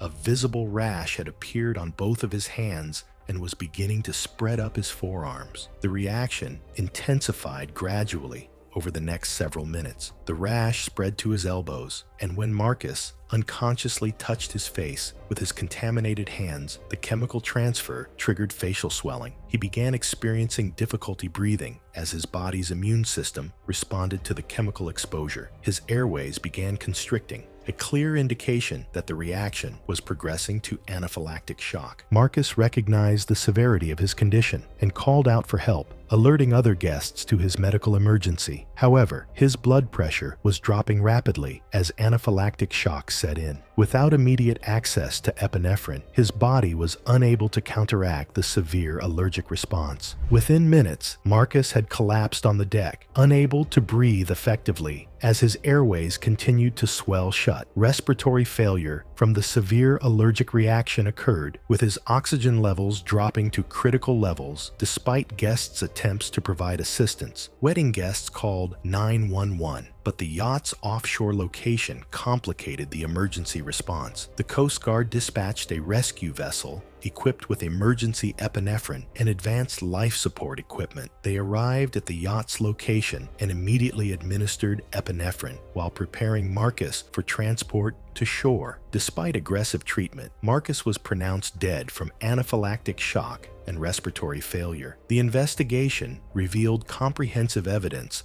supporting accidental death from chemical exposure. The yacht cleaning service provided records showing their use of quaternary ammonium-based cleaners that morning, while Marcus's medical records documented his known severe allergies to these compounds. Multiple witness statements described the progression of his reaction, and chemical residue samples from the railings tested positive for quaternary ammonium compounds. It was September 8, 2015, in the wine country hills of Northern California. The morning was clear, with temperatures reaching 72 degrees Fahrenheit under light variable winds. Conditions were considered ideal for hot air balloon operations, with stable air layers over rolling hills dotted with oak trees and vineyards. Such weather regularly attracted balloon tours during peak tourist season, when flights typically launch shortly after sunrise to take advantage of calm, atmospheric conditions. River Caldwell was 26, a local adult education teacher, and Kira Valdez was 22, a nursing student. Both were active in community programs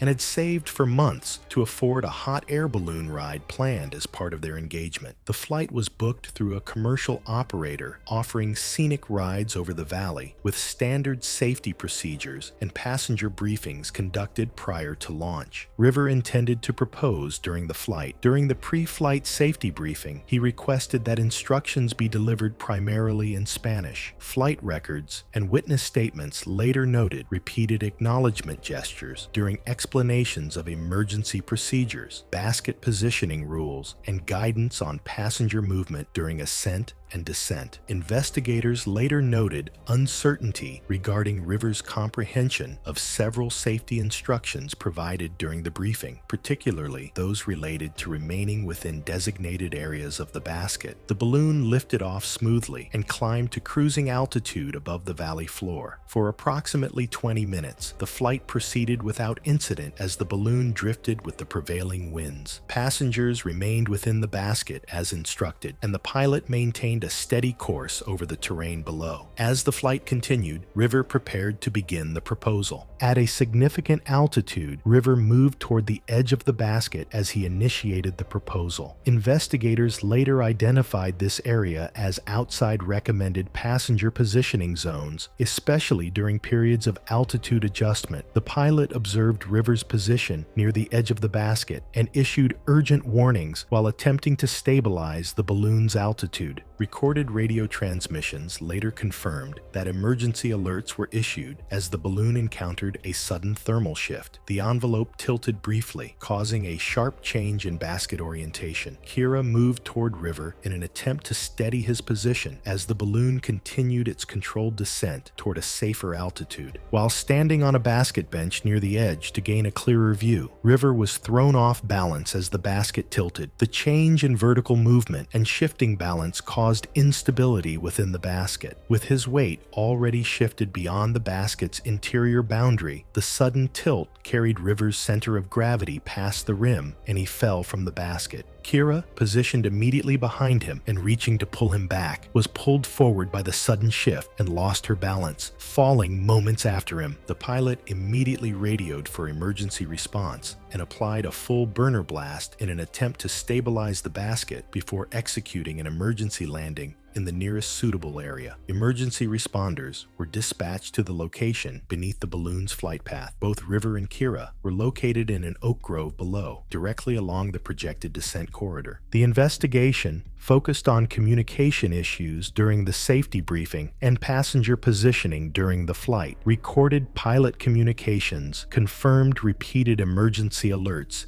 issued during the descent. Pilot statements confirmed that Kira moved toward river after he positioned himself near the basket edge, immediately preceding both falls. Medical examiners determined that the cause of death for both individuals was massive trauma sustained during the fall. Investigators ruled the deaths accidental, concluding that failure to follow safety positioning instructions, compounded by communication barriers during the briefing and sudden basket instability during a routine flight maneuver, led directly to the fatal outcome. It was July 29, 2017, in Milwaukee, Wisconsin.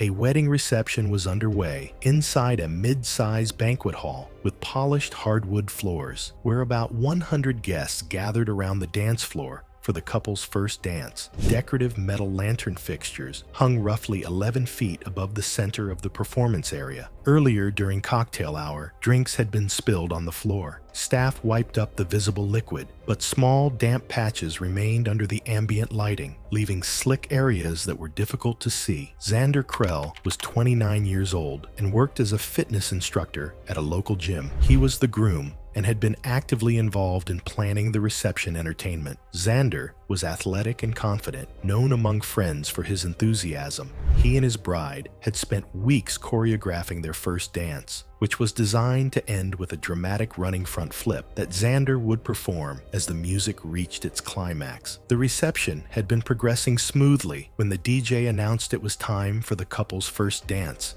Guests formed a circle around the hardwood floor, many holding up their phones to record the performance. The couple took their positions in the center as the music began. They moved through their choreographed routine flawlessly, building toward the finale. As the music approached its peak, Xander stepped back toward the edge of the circle to begin his running approach for the front flip. The guests cheered in anticipation as he prepared for the dramatic ending. He had performed this exact sequence multiple times during rehearsals and felt confident about the timing and distance required. Xander sprinted forward across the dance floor, building speed for his takeoff. As he planted his right foot to launch into the flip, his shoe made contact with one of the small, damp patches that remained from the earlier spills. The reduced traction caused his foot to slip slightly, shortening his takeoff and reducing the height of his jump. The shortened takeoff caused him to rotate lower than expected. Instead of reaching the height he had achieved in rehearsal, Xander's head struck the decorative metal lantern fixture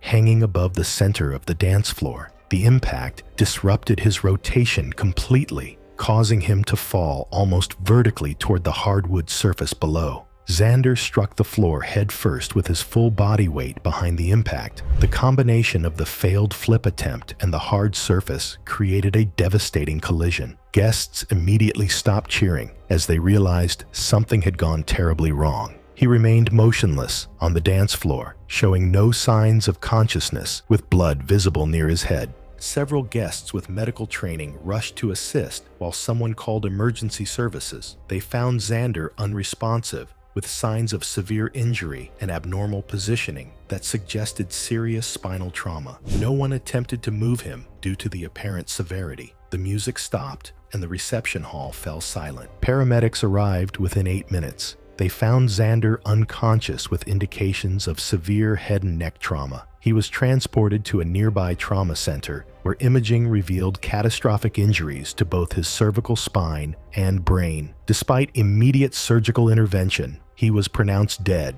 several hours after arrival. Police investigators documented the scene, photographing the damp floor areas and measuring the height of the lantern fixture. The medical examiner determined the cause of death was traumatic brain injury and cervical spine fracture. The death was ruled accidental. The reception ended immediately, and the venue later implemented policies restricting acrobatic performances and requiring safety clearance of the dance floor before staged routines. It was January 14, 2016, on a mountain lodge access road in Estes Park, Colorado. The afternoon temperature held at 28 degrees, with intermittent snow flurries creating a thin layer of ice on the winding asphalt. The narrow road descended at a moderate grade toward the lodge, with steep embankments on both sides. A passenger shuttle van had arrived to transport wedding guests and their luggage from the remote mountain venue back to town. The vehicle towed a small enclosed trailer loaded with suitcases and wedding equipment. The trailer lacked independent braking systems and relied entirely on the van's parking brake for stability. The trailer hitch showed visible signs of corrosion and wear from exposure to mountain weather conditions. Marnie Flug, a 40-year-old event coordination professional, had volunteered to oversee the luggage loading and guest departure process. She had known the bride, Sarah Kendrick, since their college years, when the two had been roommates and frequent hiking companions. When Sarah announced her engagement, Marnie had been among the first people she called. Known for her organizational skills, Marnie had spent the weekend ensuring that all aspects of Sarah's mountain wedding proceeded smoothly. The shuttle had stopped on a section of road with a mild downhill grade to allow guests to load their belongings. The driver had engaged the parking brake, but had not placed wheel chocks behind the trailer wheels. The icy road surface created additional challenges for maintaining vehicle stability. As guests retrieved their luggage, the weight distribution within the trailer shifted repeatedly. Suitcases and equipment had been loaded without systematic organization, creating an uneven load that placed varying stress on the hitch connection. The corroded hitch components had been weakened by repeated freeze-thaw cycles and road salt exposure. Marnie positioned herself behind the trailer to direct the final loading sequence and ensure that all items were properly secured before departure. Her location allowed her to coordinate with both the driver and guests while maintaining visual oversight. The hitch failure occurred suddenly when the accumulated stress from the shifting load exceeded the weakened connection point. The corroded metal components separated completely, releasing the trailer from the shuttle van. Without independent brakes, the trailer immediately began rolling backward down the icy grade, gaining momentum as it moved away from the stationary vehicle. Marnie heard the distinctive sound of the hitch separation and turned toward the noise. The trailer was already moving at significant speed when she attempted to step aside. The heavy trailer struck her legs and pelvis area, knocking her to the ground and pulling her beneath the moving vehicle.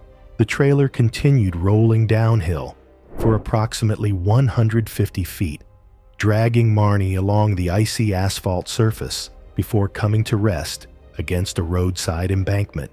The sustained contact with the road surface and the weight of the loaded trailer caused severe traumatic injuries to her lower body and internal organs. Multiple witnesses immediately called emergency services, while others attempted first aid. The remote mountain location, combined with icy road conditions, delayed paramedic arrival to 28 minutes. They immediately began advanced trauma protocols. Despite aggressive treatment efforts, Marnie was pronounced dead at the scene. The official cause of death was multiple traumatic injuries resulting from being struck and dragged by the runaway trailer. Colorado State Patrol investigators documented the hitch failure and examined the corroded components.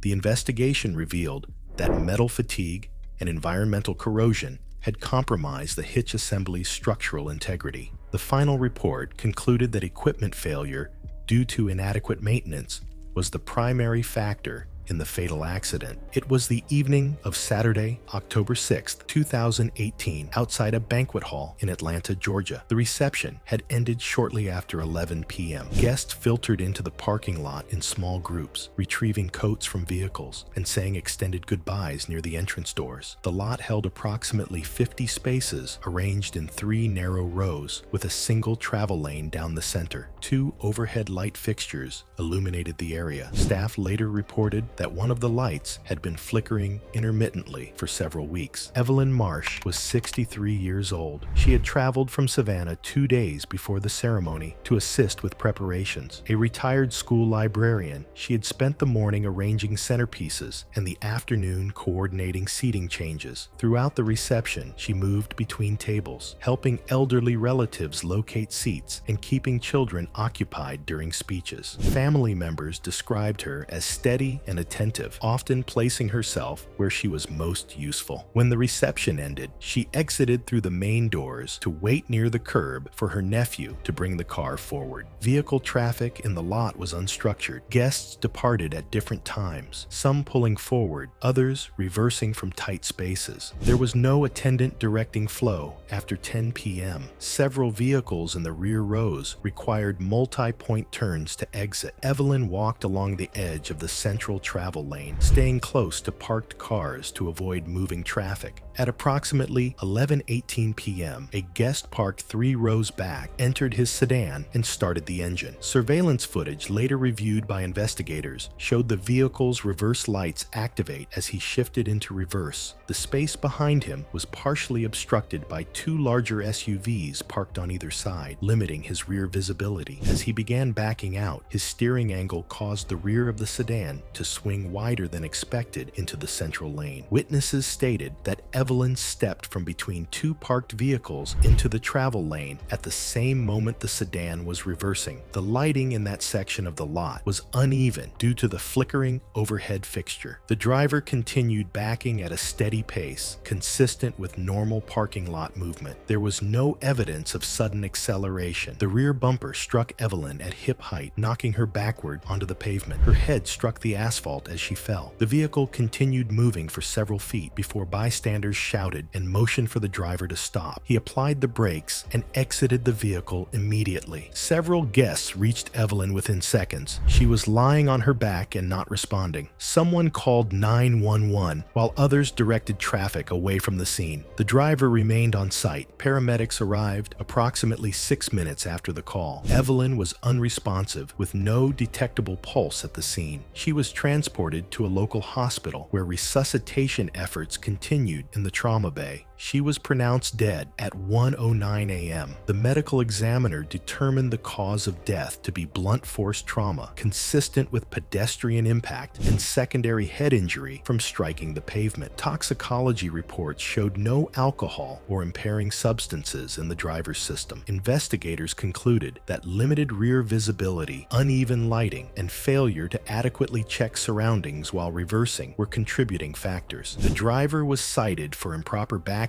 and failure to exercise due care. No criminal charges were filed. Following the incident, the venue replaced the malfunctioning light fixture and reviewed parking lot lighting coverage. It was August 3rd, 2014, in the open grassland plains of central Montana. A severe thunderstorm was approaching from the west, with temperatures reaching 78 degrees Fahrenheit under strong, gusty winds. Dark clouds showed visible lightning activity several miles away, advancing steadily across flat terrain with no trees, buildings, or natural shelter. The wide, exposed prairie offered little protection as weather conditions deteriorated, a known hazard during summer storm season in the region.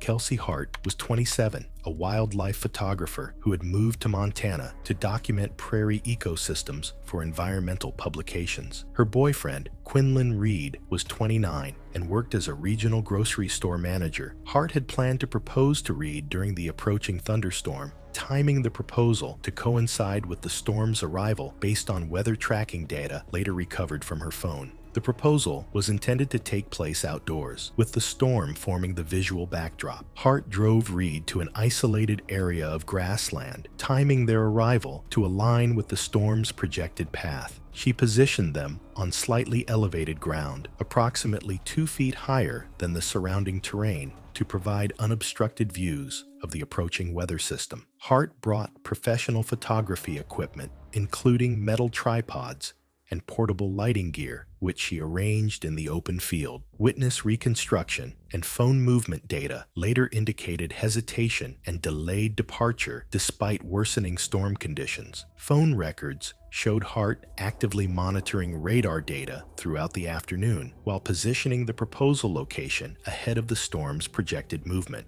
Weather tracking applications documented repeated checks of lightning density, storm speed, and direction as the system continued to advance toward their location. What followed unfolded on the slight rise in the grassland where Hart had positioned the equipment. The elevated position provided clear sight lines across the prairie, but also made the couple and their gear the most prominent objects in the surrounding landscape. As the storm drew closer, Hart began the proposal sequence while adjusting camera equipment in the open field, remaining near the metal gear as conditions intensified. Lightning activity increased across the prairie, with strikes occurring more frequently as the storm cell approached. Hart remained positioned at the highest point in the immediate area, holding metal photography equipment. She was struck by lightning while standing in the open grassland near the camera setup. The electrical discharge passed through her body into the surrounding ground, leaving visible disturbance patterns in the soil. Reed, positioned several feet away, was not directly struck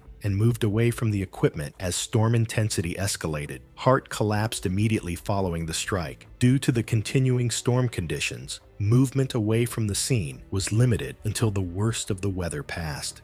Reed contacted emergency services using Hart's phone. Because of the remote location and hazardous weather, emergency responders were delayed until conditions improved enough to allow safe access to the area. Responders later reached the site and confirmed Hart was deceased. Investigators documented injuries consistent with a lightning strike. Camera equipment recovered at the scene showed electrical damage. Weather Service data confirmed the timing and location of lightning strikes in the area, matching the incident location. Phone records confirmed Hart had been actively tracking the storm's approach throughout the afternoon. An autopsy determined the cause of death to be cardiac arrest resulting from a lightning strike. Officials ruled the death accidental, concluding that remaining in an exposed, elevated location during active lightning allowed the electrical discharge to pass through her body, with nearby metal equipment providing a conductive path once the strike occurred. It was July 4th, 2015, in Austin, Texas. The ranch sprawled across 200 acres of hill country, providing ample space for large celebrations and events throughout the year. Rolling hills covered in native Texas wildflowers and scattered live oak trees created a picturesque setting for outdoor gatherings. David Thornfield was 45, father of the groom, and a volunteer firefighter with 20 years of emergency response experience, who had noticed several safety concerns regarding the fireworks setup. His extensive training had taught him to recognize dangerous situations, and he observed that the professional pyrotechnics team had positioned their launch zone only 100 feet from the main catering area, closer than the 150-foot minimum distance typically recommended,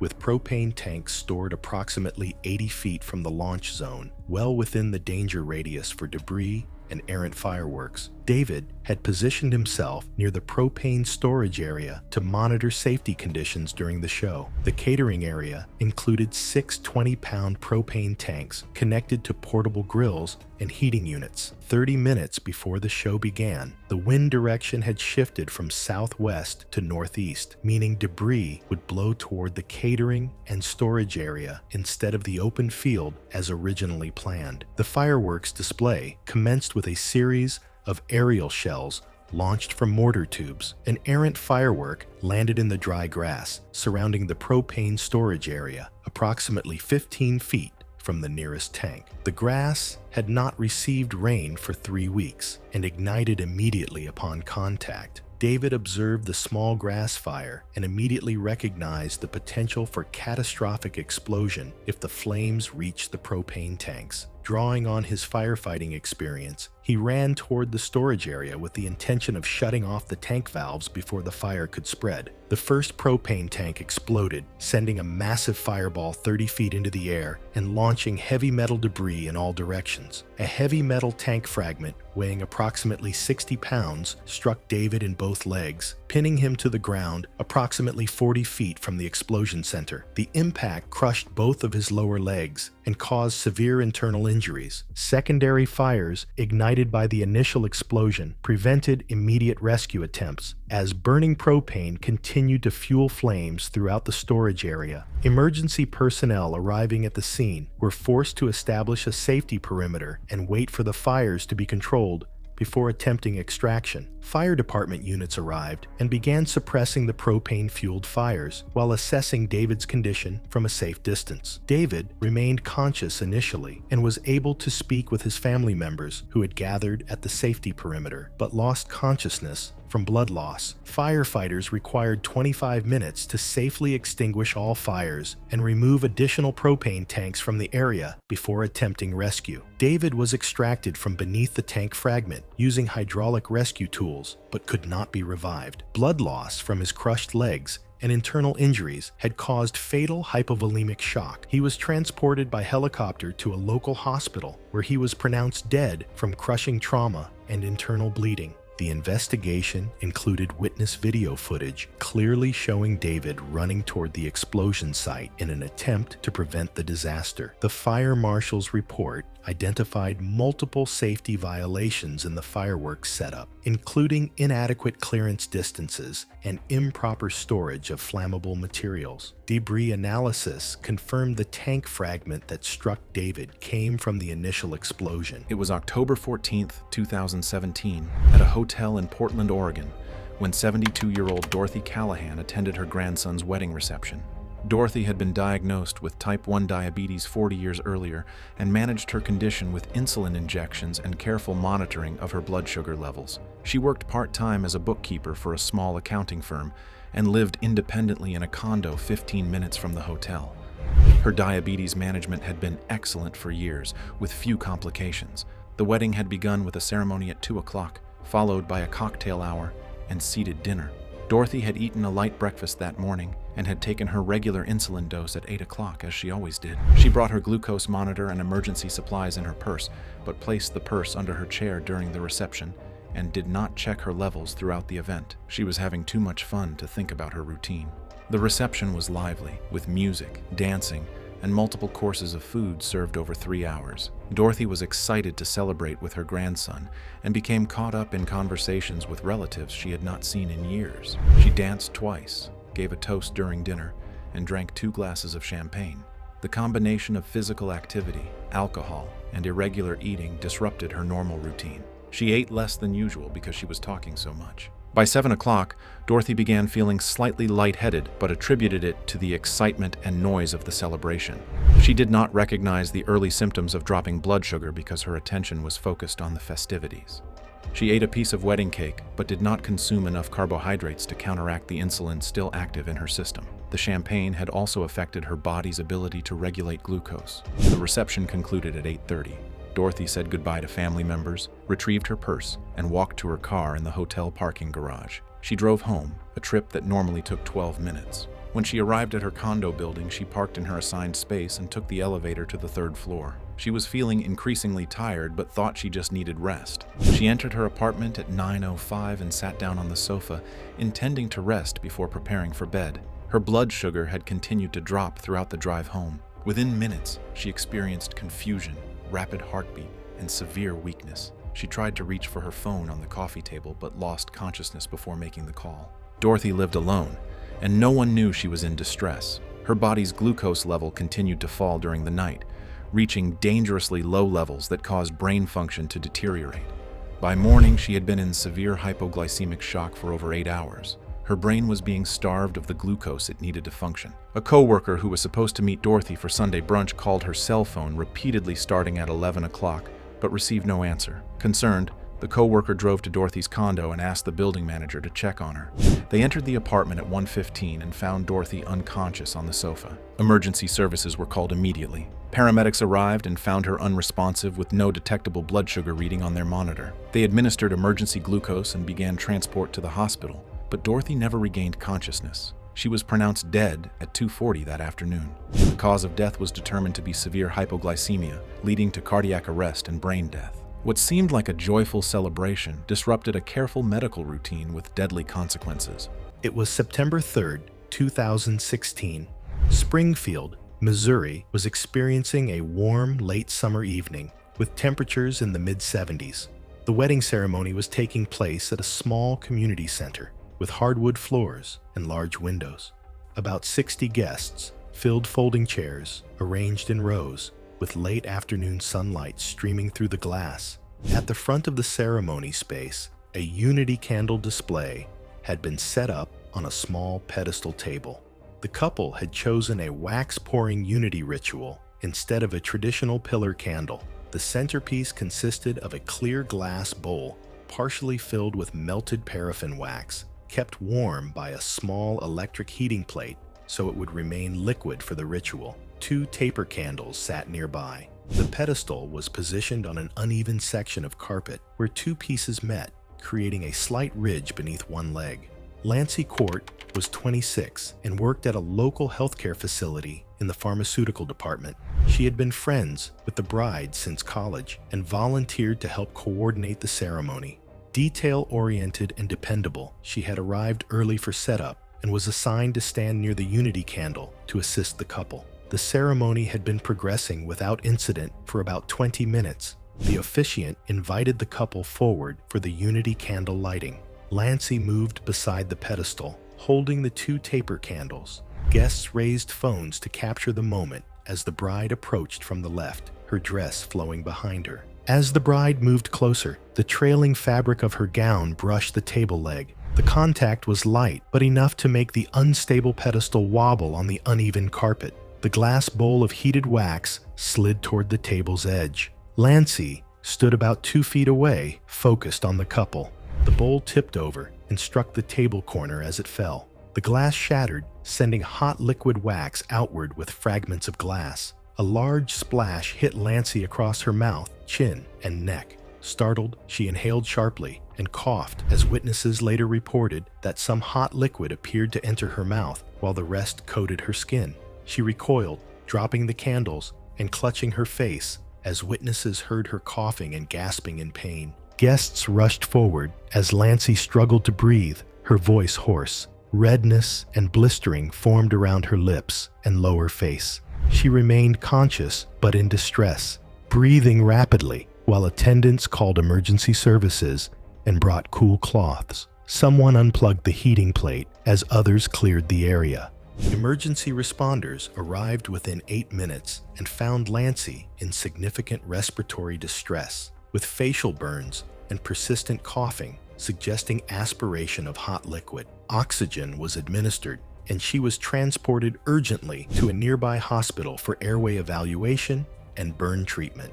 At the hospital, physicians confirmed facial burns and suspected inhalation injury from aspirated paraffin. Over the next several hours, doctors observed progressive airway swelling and signs of aspiration-related lung inflammation that impaired oxygen exchange despite treatment. Her condition worsened overnight as she developed severe respiratory failure consistent with aspiration-related lung injury. Despite intensive care measures, Lancey died early the following morning from complications of thermal aspiration and acute respiratory distress caused by the hot wax exposure. Investigators documented the scene and collected the broken glass bowl, heating plate, and remaining wax. Witnesses confirmed the sequence of events and the unstable placement of the pedestal. The medical examiner determined the cause of death was respiratory failure due to complications of thermal burns and aspiration of hot liquid paraffin. The death was ruled accidental. The ceremony was halted and the unity candle display was removed. It was September 3rd, 2016, in a vineyard clearing nestled in California's Napa Valley. The late afternoon sun cast long shadows across the dry, compacted earth as guests gathered for what should have been a perfect outdoor ceremony. A steady breeze had been building throughout the day, rustling through the grapevines and carrying the scent of ripening fruit across the property. The temperature held steady at 78 degrees, with clear skies promising an ideal evening celebration. Denver Quigg, a 34-year-old logistics coordinator from San Francisco, stood beneath the ceremony arch adjusting his tie. Known for his appreciation of industrial aesthetics and meticulous attention to detail in his professional work managing supply chains, Denver had specifically requested the rustic metal decor that now framed the altar. His friend, a 36-year-old hobbyist welder, had spent weeks crafting the structure from rigid rebar, carefully grinding down the tips to create decorative points that caught the afternoon light.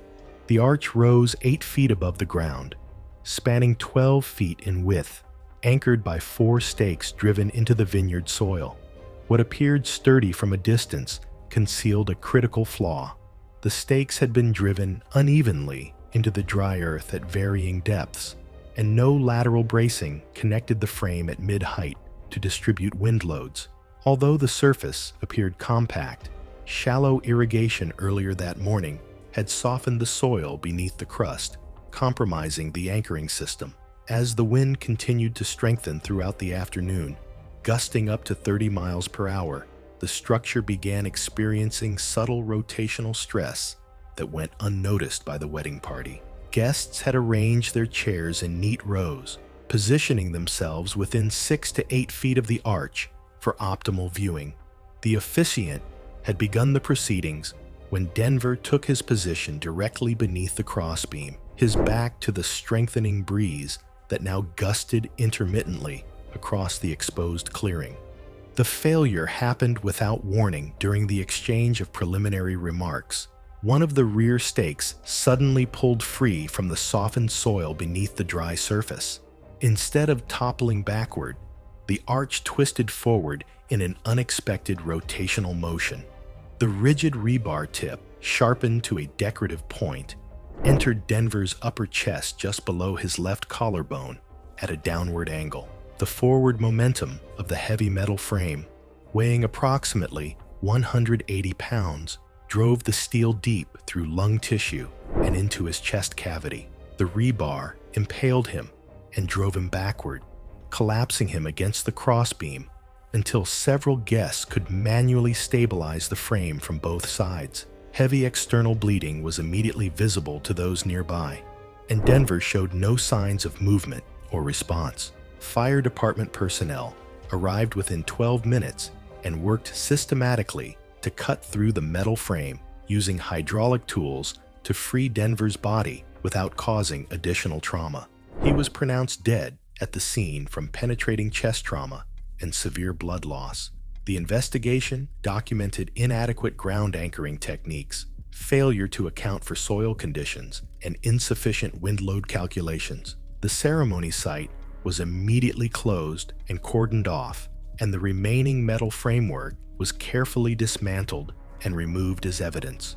No secondary injuries occurred among the wedding guests, though several required brief medical evaluation for shock. The official report cited structural failure due to improper installation methods and environmental factors as the direct cause of the fatal accident. It was March 18, 2017, in Detroit, Michigan. The historic hotel had been a landmark in the city's downtown district since 1924, recently renovated to preserve its original architectural features while meeting modern safety standards. Carmen Foster was 34, mother of the bride, and a recently retired elementary school principal, known for her calm demeanor during emergencies. The evening was cold and clear, as the wedding reception was in full swing in the hotel's grand ballroom on the second floor. She had consumed 4 glasses of wine over the course of 2 hours, more alcohol than she typically drank. Against her better judgment, she had chosen to wear 3-inch heels for the special occasion, despite usually avoiding them due to a previous ankle injury. The hotel's main entrance featured its original 1920s brass revolving door, a massive 4-chamber structure weighing approximately 400 pounds. The door required significant physical force to move and had a tendency to jam when pushed too hard from multiple directions. The door's central mechanism would lock when opposing forces exceeded its operational limits. The alarm was triggered by a faulty smoke detector in the kitchen area, but guests had no way of knowing this was a false alarm. Following standard evacuation procedures, 150 wedding guests immediately began moving toward the main exit. Carmen stood up quickly, stumbled slightly due to her unfamiliar footwear and alcohol consumption, then joined the crowd heading for the stairwell. The mass of people created significant pressure as they funneled toward the narrow revolving door entrance. Carmen entered one of the 4 chambers as the crowd continued pushing from behind. multiple people attempted to enter adjacent chambers simultaneously, creating opposing forces that caused the heavy brass mechanism to jam completely. Carmen found herself trapped in her chamber as the crowd pressure intensified from behind. The continued pushing from panicked guests began forcing her body against the thick glass panel of her chamber. The compression was distributed across her torso and chest as people behind her were unable to stop the forward momentum. The sustained pressure began fracturing Carmen's ribs as her body was compressed between the immovable glass in front and the crowd behind. Unable to breathe effectively due to the compression, Carmen lost consciousness from what medical professionals term compression asphyxia. The fire department arrived and quickly determined the alarm was false. However, they immediately recognized the emergency at the main entrance, where guests were trapped in the jammed revolving door. A maintenance crew with hydraulic tools was called to free the trapped individuals. The crew worked systematically to release pressure from the door mechanism and extract each trapped person. Carmen was freed from her chamber, but paramedics were unable to revive her. She was pronounced dead from crushing injuries and mechanical asphyxiation. The investigation included security footage clearly showing the sequence of events leading to the door jam. The fire department's report confirmed the false alarm originated from a defective smoke detector. Multiple witness statements corroborated the crowd pressure and Carmen's trapped position. A toxicology report showed her blood alcohol content was 0.08%, indicating impairment. Hotel maintenance records confirmed the door's weight specifications and previous incidents of jamming under pressure. It was April 21st, 2018, in Savannah, Georgia, when 24-year-old Jessica Morris attended her college roommate's wedding reception. Jessica worked as a marketing coordinator for a tech startup and had flown in from Austin 2 days earlier for the wedding weekend. She had been close with the bride since their freshman year and was excited to celebrate with their entire friend group. The wedding reception was held in the estate's main ballroom, a 2-story space with a grand staircase connecting the upper gallery to the main floor. Jessica had arrived at 5 o'clock wearing a burgundy cocktail dress and 4-inch stiletto heels that she had bought online specifically for the occasion. She wore heels occasionally for work events, but was not used to walking in shoes this high. The shoes looked perfect with her dress, but pinched her toes. The reception included dinner, speeches, and dancing. Jessica spent most of the evening on the dance floor with friends, taking frequent trips to the open bar between songs. By 9:30, she had consumed 4 glasses of wine and 2 cocktails over the course of the evening. She felt buzzed and happy, laughing loudly with her friends. When someone suggested taking group photos in the upper gallery, Jessica joined them enthusiastically. They retrieved props from a photo booth station that had been set up near the coat check. To return to the main floor, Jessica chose to use the grand staircase rather than wait for the elevator with the rest of her group. The stairs were carpeted and well lit, with a polished wooden handrail on both sides. There were 18 steps in total, divided into 2 sections with a landing in between. Jessica descended the first section without difficulty, holding the handrail with her right hand. When she reached the landing and turned to continue down the second section, she misjudged the position of the first step. Her left heel caught the edge of the stair, and she pitched forward. The combination of the high heels and alcohol had affected her balance and coordination. She tried to catch herself with the handrail but could not grip it in time. She fell headfirst down the remaining steps, tumbling 4 times before landing at the bottom. Several guests witnessed the fall and rushed to help her. Jessica was conscious and sitting up, insisting she was fine despite visible scrapes on her hands and a small cut above her eyebrow. She laughed nervously and made a joke about the open bar. The estate's event coordinator offered to call an ambulance, but Jessica refused, embarrassed by the attention and not wanting to ruin the party. Her friends helped her to a chair. Jessica had no obvious broken bones.